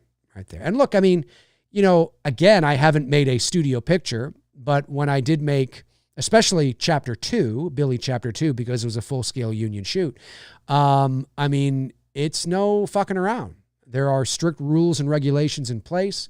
The forms that you have to go through, whether you're working with ACTRA or SAG or, you know, any of the guilds or you know, the insurance companies. I mean, there's a lot of T's you got to cross and a lot of I's you got to dot. It's no fooling around. And so, you know, yeah, like they want to make sure that everybody is safe, everybody's protected. You know, yeah, it's no fooling around. And I support it 100%, of course. I mean, of course, the last thing you want, especially when you're shooting an indie film. You see, if you're shooting a studio, now you don't want this no matter what you're doing. But if you're shooting a studio picture and, you know, if something happens that has to shut down the project, okay, that sucks. That's inconvenient. Damn it, we were on a roll. There's going to be a lot of things. But the studio is going to take care of all of that, right? In terms of the cost and the money and all this kind of stuff. There are, like, you yourself, me, the hired director, I'm not responsible, you know, unless I'm the cause of something. But I'm just saying, if it's out of my hands. But if it's an indie shoot, and it's a professional indie shoot, union film, that's a different ballgame. You know, and if something had happened on the set of It's Me, Billy, myself and Bruce as the producers, as the studio, as producing under Dark Chapter Pictures, yes, we would be responsible for whatever the hell happened. And so, you know, again, you never want your picture to be shut down for any reason. But if you're an indie film and the sole responsibility lies in your hands, yeah, you may be directing the movie, but you're also the producer in the studio and you're everything. You got to make sure everything is firing on all cylinders and everybody is safe and everybody feeling good. And, you know, and there's always something may happen, but you want to make sure that everybody is there and you have all the insurance you need in case something was to happen. It's vital. It's vital. But yeah, it's a very different world today than it was 50 years ago or 45 years ago. But yeah, no, that thing with the Twilight Zone movie was awful, 100%. Did I miss what age Jason was? I got Josh McKenna's. I just want to make sure I'm getting everybody's. I think I am. Oh, wait. Oh, no, I got that. The Bad Case, Josh McKenna, I got that. Glenn the Snake. Rest in peace, Glenn. He was a good guy. I liked Glenn. He was good. He was a good dude. He had a wife and kids. I mean, like, what the fuck are you doing? You know, he had a wife and kids. He had a job. You know, he was just out there in the woods rolling around. He was a Friday fan. You know, I mean, well, not a Friday fan, but he was a horror fan. You bring him in and you do him dirty. Unbelievable. Aaron says, Dave, I'm so glad Neither It's Me Billy movie featured an adult male character trying to rescue two children with a helicopter flying above. It's true. But there's so many other things that can happen on a set, right? No, I get what you're saying. No, we definitely didn't have stunts like that, but you do have to be protected. You know, I mean, whether that's, fight choreography, whether that's just somebody falling downstairs. You know, whether that's somebody, a crew member accidentally leaves something in somebody's way and an actor or somebody trips over it and falls down the stairs and breaks their neck or something. I mean, you've got to be insured on a film set, no matter how big or small your set is. If you are on a professional set with a lot of, gear and equipment and people moving in and out and lifting things and moving down things and putting things down and things like that, you have to have insurance. And we did. We had full insurance on both films, with Front Row Insurance in Toronto, and they handle major film productions and shows and all that kind of stuff. We had to do it. We didn't want to be, and you have to have that in case something happens to somebody on set, but you also have to have insurance that covers, if anything was to happen, to happen to the property while you're there, because we're shooting in a location that we do not own. So, if we accidentally break a window or we accidentally tear up the carpet or we accidentally, something happens, there's a damage to property, we have to have insurance that covers that, right? We can't just, go to the owner and say, sorry about that. He's like, well, what the hell? So you're leaving this for me to fix? Like, what's going on, right? And so, yeah, it's a big deal. Like it's you got to think about those things when you're shooting a professional film, no matter if it's the indie level or if it's a full scale studio shoot. Again, the great thing about a studio shoot is A, you don't have to worry about money because the money's there. And B, depending on what your seniority is, I mean, if you're really big, like a Scorsese or a Spielberg, or a Tom Cruise, you're not just the actor, you're also a producer. And so now your level of responsibility, it does fall on you, right? It is huge because maybe your own production company is also helping to produce it, right? To make it. And so it all depends on, but if you are just at like, a hired hand, the director, you're not necessarily producing it. You're not, you know what I mean? It's a bit different, but yeah, it's a very complicated, making movies is very complicated. It's not a one size fits all. There's a lot of turning wheels, a lot of different, everything is different. Every production is different, everything's different. From show to show, from movie to movie. There's crossovers, there's similarities, of course, but in terms of the actual production and the business of making that particular show or movie, a lot of different turning parts and wheels and that kind of stuff. So yeah, I would have, the last thing because see, that's the thing. When you're making an indie film, like we raised $150,000 to make It's Me Billy Chapter 2. Well, here's the thing. If something happens on our set and we have to shut it down and we have to all come home, where's that money going to come from to do all that? Right? I'm going to have to go to you guys and say, well, I got to raise another $100,000 because we've had to shut everything down. We have to bring everybody back. We got to send everybody home. We got to return all of the equipment. And then a month from now, we got to rent it all again, get everybody back on board, rent out the thing again, put everybody back in hotels, fly everybody in. That's going to cost thousands of dollars that we don't have because we're a low budget indie shoot. So I'd have to go back and raise the money again, right? If you're a studio, not that the studio wants to do that. I'm just saying the studio has the resources and the means to do that. And so they don't want to do it. It's going to cost millions of dollars, but they will do it. They have done it before under various circumstances for various reasons for why a production may get shut down. But yeah, on an indie shoot where you are the judge, jury, and executioner, you're everything. The last thing you want is something to happen where you've got to shut everything down and send everybody home. It's just not feasible, unless you ask for a lot of favors, and doesn't usually happen.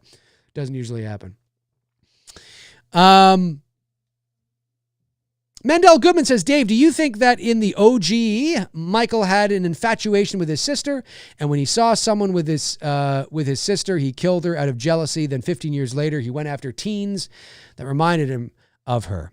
That's a good theory. You know, it's a theory that is out there. It's a theory that some people subscribe to. It's a theory that the novel Halloween leaned into a little bit in terms of the sexual component and the infatuation with Laurie Strode and how it reminded Michael of Judith because they're both blonde and all that. The book isn't canon in my mind, again, but you know, it's a good theory. But I tend to subscribe to more of the I don't know, maybe, but it could be a number of things. I think there's a good argument to be made for that. But I don't think it's overtly said. I don't think it's explicitly hinted at. And that's kind of the idea, right? Is that it is the unknown factor to Michael Myers, this unknown sort of thing that we don't know why. Did he have an unhealthy, incestual infatuation with his sister? Maybe. Or maybe not. He was 6 years old. I mean, maybe it wasn't sexual at all. Maybe it was about attention, and all she was paying too much attention to her boyfriend, and the attention was off of him. And maybe that's what it had to do with. I don't know. And going after Laurie just reminded him of her, but he also went after Annie and Linda and Bob. And so I think it's unknowable. That's kind of why it works, right? That's what makes it creepier. There is no rhyme or reason. There is no motive, and people, I've said this before too, there's a difference between motivation and motive. I'll probably do another short essay video on that soon, so I won't dive into it here, but, I have talked about it in the past. I have done videos on it, but it might be nice to get a new one up in the video essay format I've been doing lately. By the way, have you guys been liking those videos that I've been doing? Let me know, because I want to do more of them. They're fun.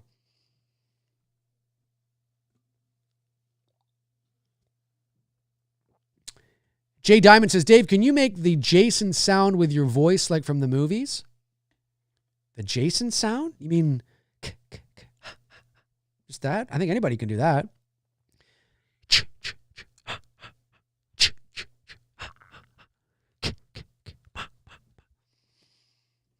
Bobby Hall says, yes, great videos, Dave. Thank you.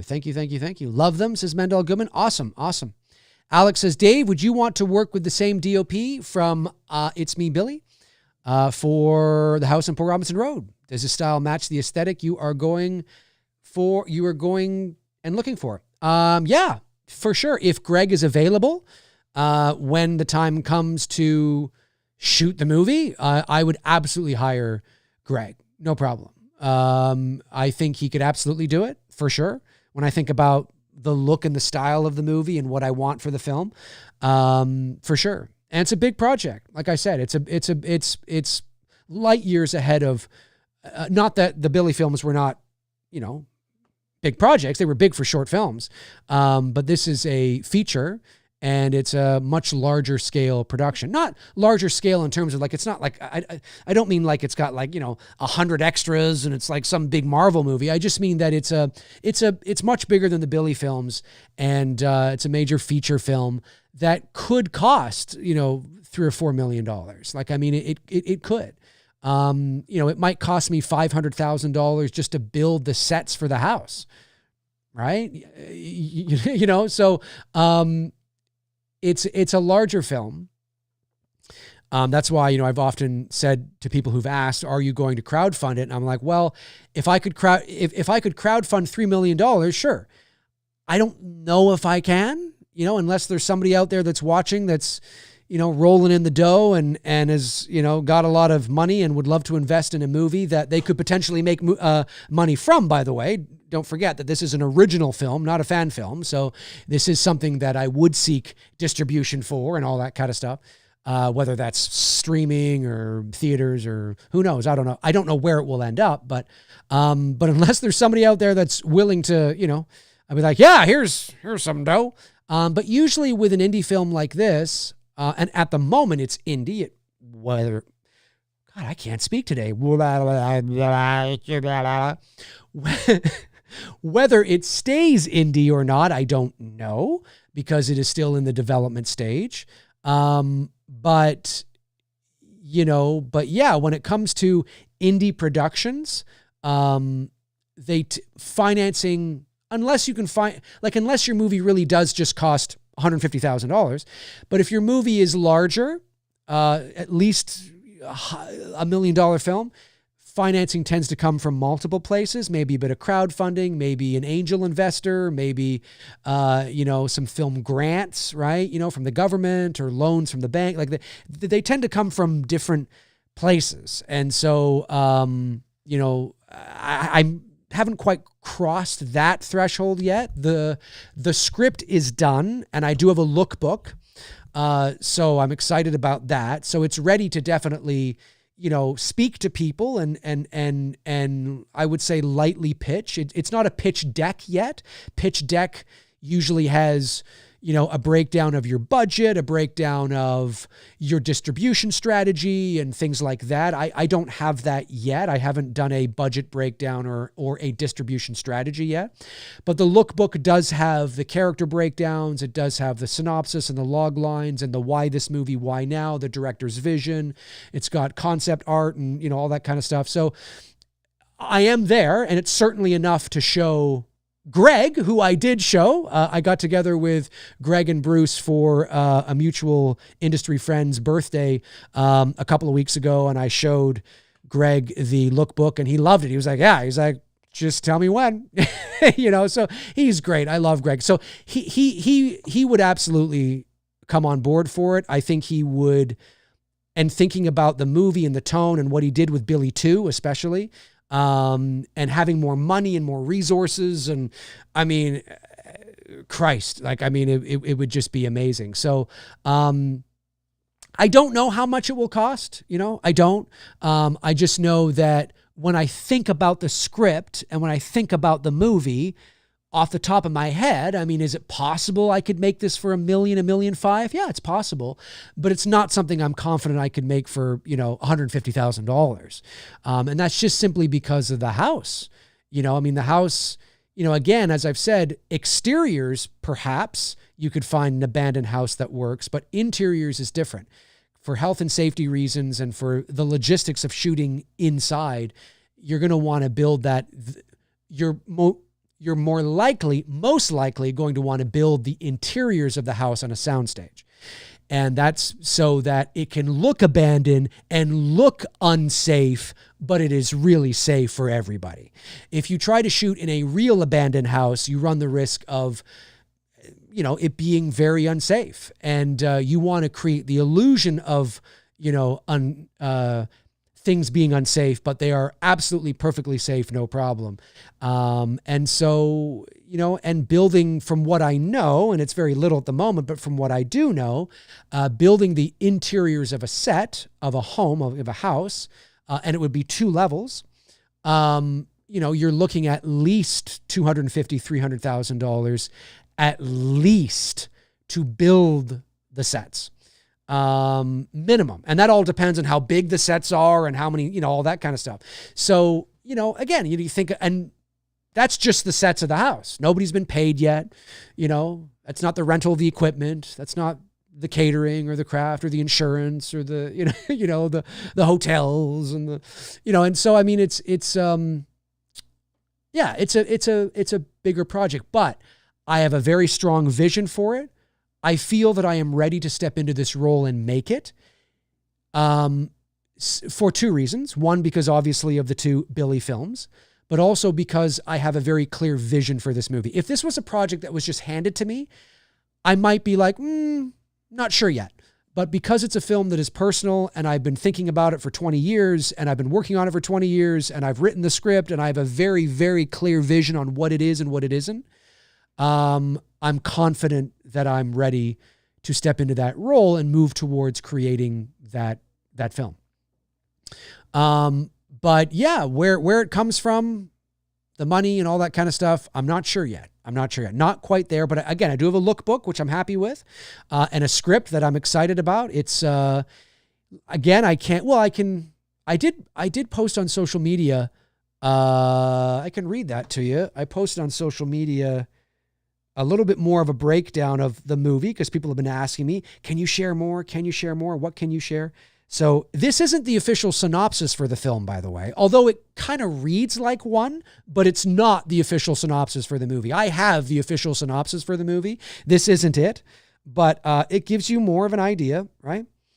The House on Port Robinson Road is a slow burn, elevated horror film about a group of college friends who investigate an abandoned farmhouse rumored to be haunted.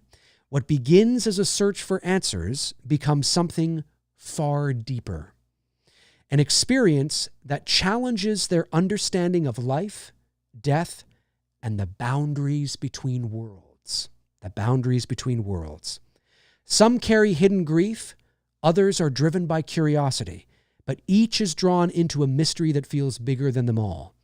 Set in the fall of 2000, the story weaves a chilling mood and atmosphere with emotional and philosophical depth as a shockingly terrifying encounter sets their journey in motion. It explores how certain places can awaken forces beyond our understanding and how confronting those forces can shape who we are. At its core, at its nucleus, at its core, it's a story about identity, loss, grief, and the quiet strength it takes to keep going. Is it a scary film? I think so. Yeah. Oh, yeah. Oh, yeah. There's shit in here that, again, in the Dave McRae way, right? The psychological, the mood, the atmosphere, the theater of the mind. Yes. There's a, I won't tell you, but there's in the first act, I mean, there's a whole, I mean, if I can do it the way I've written it and the way that I've envisioned it, if I can have the money to do it like that, because in the world of making movies, folks, depending on how much money you have and depending on where that money's coming from, because where the money comes from will get a say in what goes on. Compromises may likely have to happen, whether that's creative compromises or logistical compromises. But if I can do it the way that I've written it and the way that I envision it, it's a very, very intense thing. And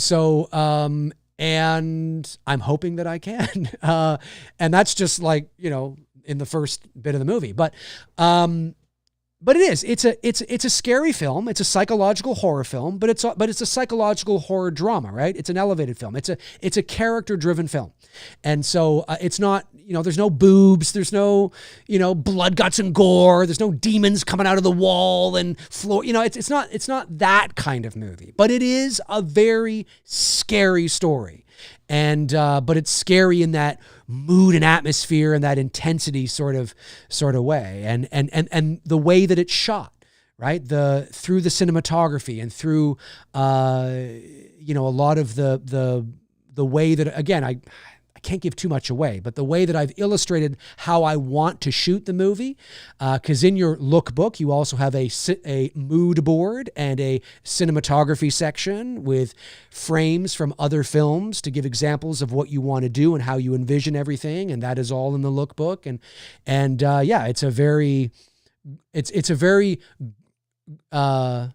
grounded, scary film, even when there's nothing scary that's happening. So like I've often said on my channel, right? I love movies where the world that the story takes place in, the universe that the story takes place in, is eerie anyway. I don't mean eerie overtly, like there's weird things in it. I just mean the mood, the atmosphere, the temperature of the universe, right? Like when you watch Longlegs, for example, whether you like the movie or not, or whether you liked how it ended or not, when you watch that movie, it's just an eerie movie, right? Even when nothing scary is happening, the environment and the world that Osgood Perkins built is eerie. And there's lots of great psychological horror films that are like that. And I've always envisioned that for Port Robinson, for the house on Port Robinson Road as well. And this isn't me jumping on a bandwagon. Like I've said many times in past shows, I've always thought this. I've always wanted it to be this way. It's just now I'm so thankful that horror is in a space where this kind of thing, where it's sort of caught up with my vision a bit. Not that psychological films didn't exist back then. I just mean we're seeing more of it. It's becoming more mainstream, more socially acceptable. And it's finally sort of, I'm like, wow, this is great. And so, but it's got heart, it's got soul, it's got heart. And I don't think I've seen some people after I posted that little write-up, I've seen some people read it and then ask me, oh, is it like this movie? It sounds like it's like this movie. Oh, is it like this movie?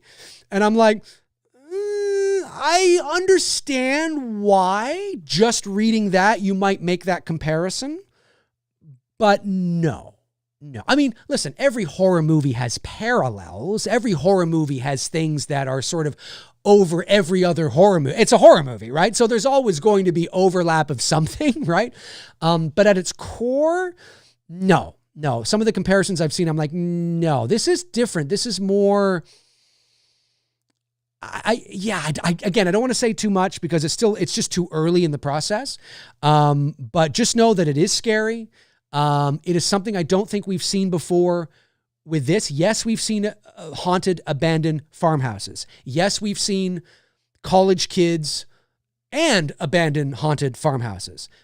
But I don't think we've seen it in this way, that it takes itself seriously. Those kinds of movies tend to lean more into the slasher tropes, into the more demon slasher, you know what I mean? We haven't quite seen it this way before, where it's scary as all fuck, but it takes itself seriously. It's more, it's not quite, I don't think we've quite seen it like this. Yeah, there's lots of haunted house horror movies and college-aged things, but not quite the way that I'm bringing it together. It's a bit different, and I think it's cool that way. And I think that's what elevates it, because it takes itself seriously, and there's a drama, there's a character-driven piece in there. And so, but it's scary as hell too. And so I'm very excited about it. A couple member chats came in. Let me get those. Mendel Goodman says, since you have a history in filmmaking and casting, will your casting in PRR be held with a higher standard? Not that the actors are bad in IMDb, just one understanding in how filmmaking works. No, that's a great question. So when it comes to, look, if there was a role for anybody who worked with us on It's Me, Billy, I would cast them in it, no problem.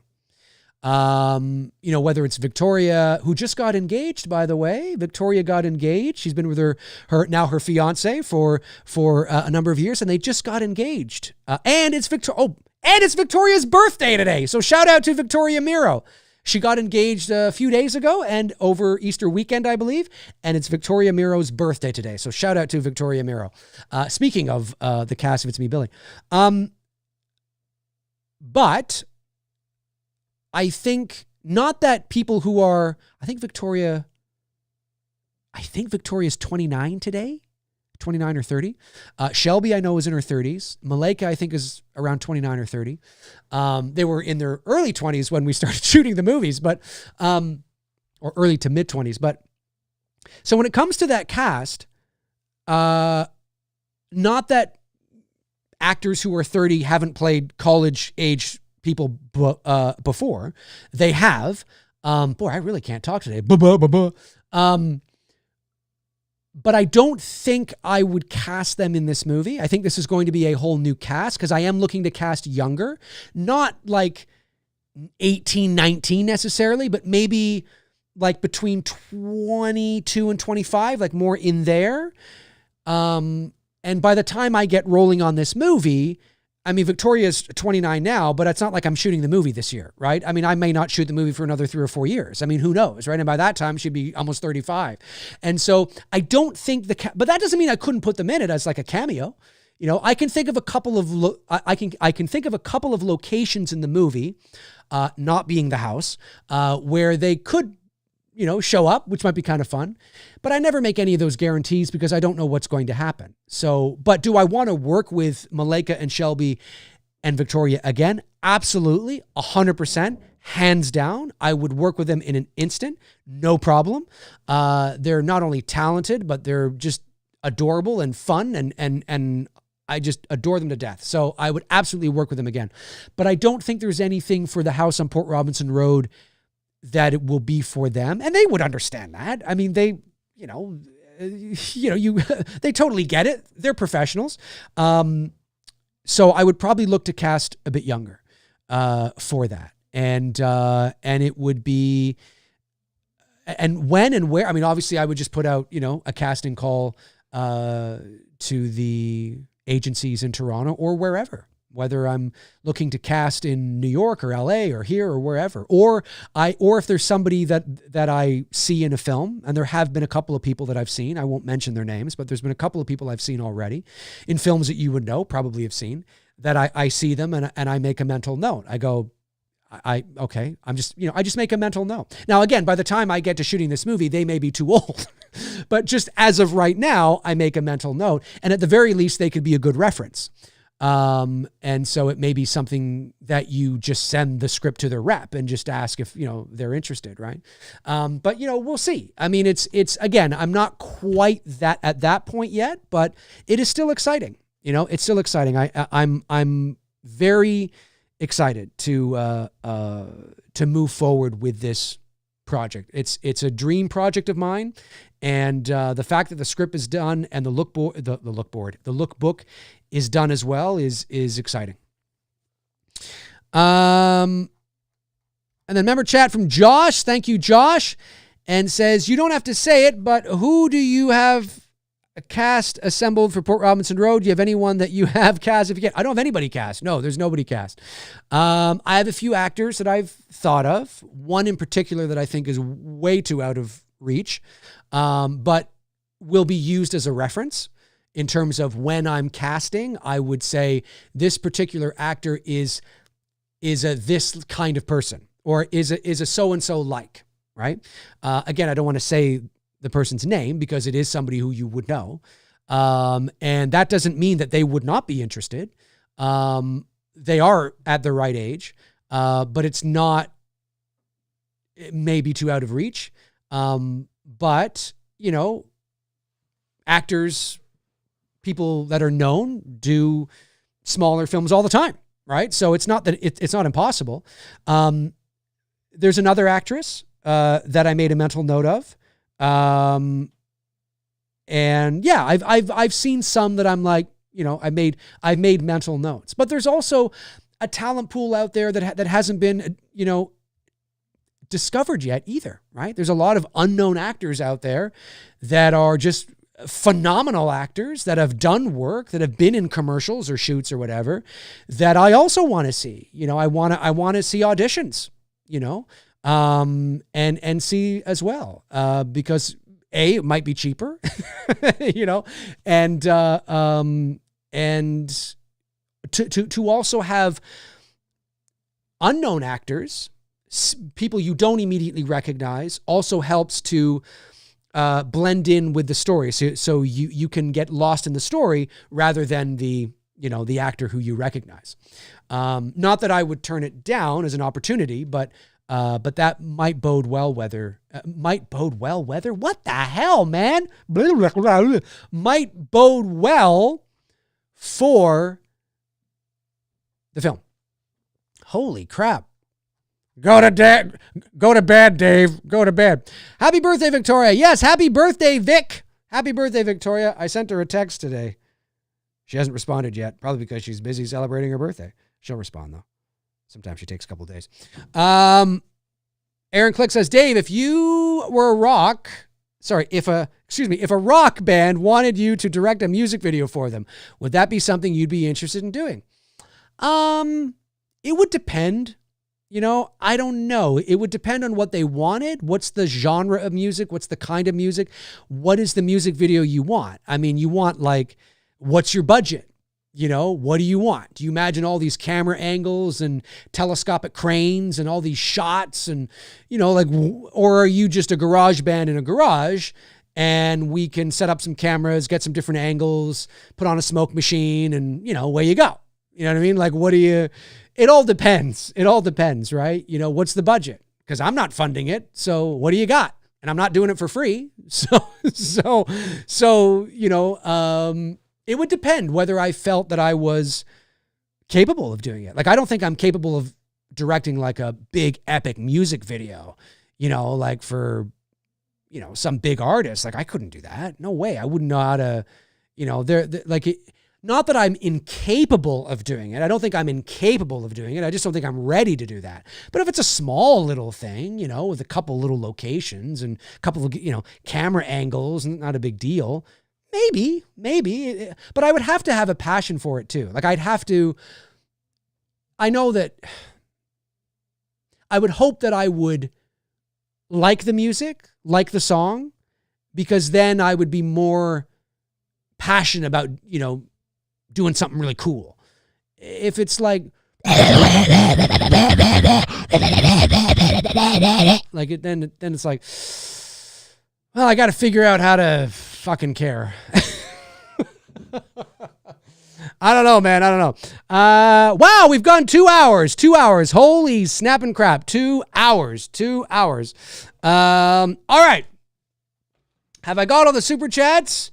I believe I do. I believe I got all the super chats. I believe I got all the member chats.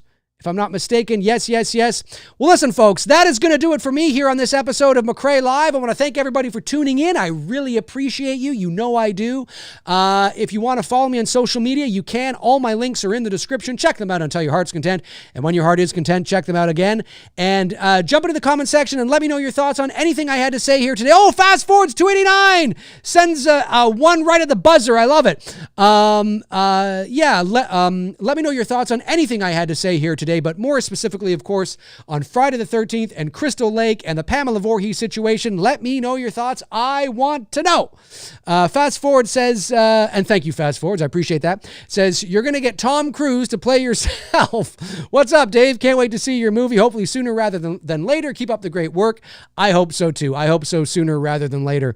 No, it is not Tom Cruise. It is not Tom Cruise. However, if Tom Cruise, who did produce the others, so he's had a hand in horror movies. If he sees this and he wants to come on board and, produce, I'm open to having a conversation. Tom Cruise, I mean, he spent a few years in Ottawa, which is where I grew up. I went to high school. I even co-hosted with Bruce a drama festival that Tom Cruise performed in, not while we were hosting. This was back in like the 70s or the 80s.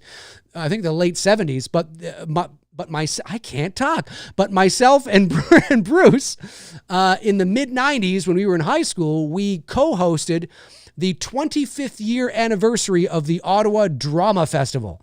And it was the same festival that Tom Cruise was a part of 20 years earlier. So I'm just saying, Tom, we have a connection. We have a connection. I mean, if you want to, I'm just saying, if you want to come on board, I'm willing to talk. No guarantees, Tom. No guarantees, but I'm willing to talk. I'm just saying. I'm just saying, at this stage in your life, I'm just saying, money. I'm just saying there could be some money. Yeah, super chat. Thank you, Brandon. I did see that. Yes, thank you. Thank you, folks, for tuning in tonight. I really appreciate it. You're amazing. You know you are. And I will talk to you all very, very soon. In the meantime and in between time, I will talk to you soon. I got to take my fumbling, stuttering butt out of here and shut up for the rest of the evening. All righty. Cheers.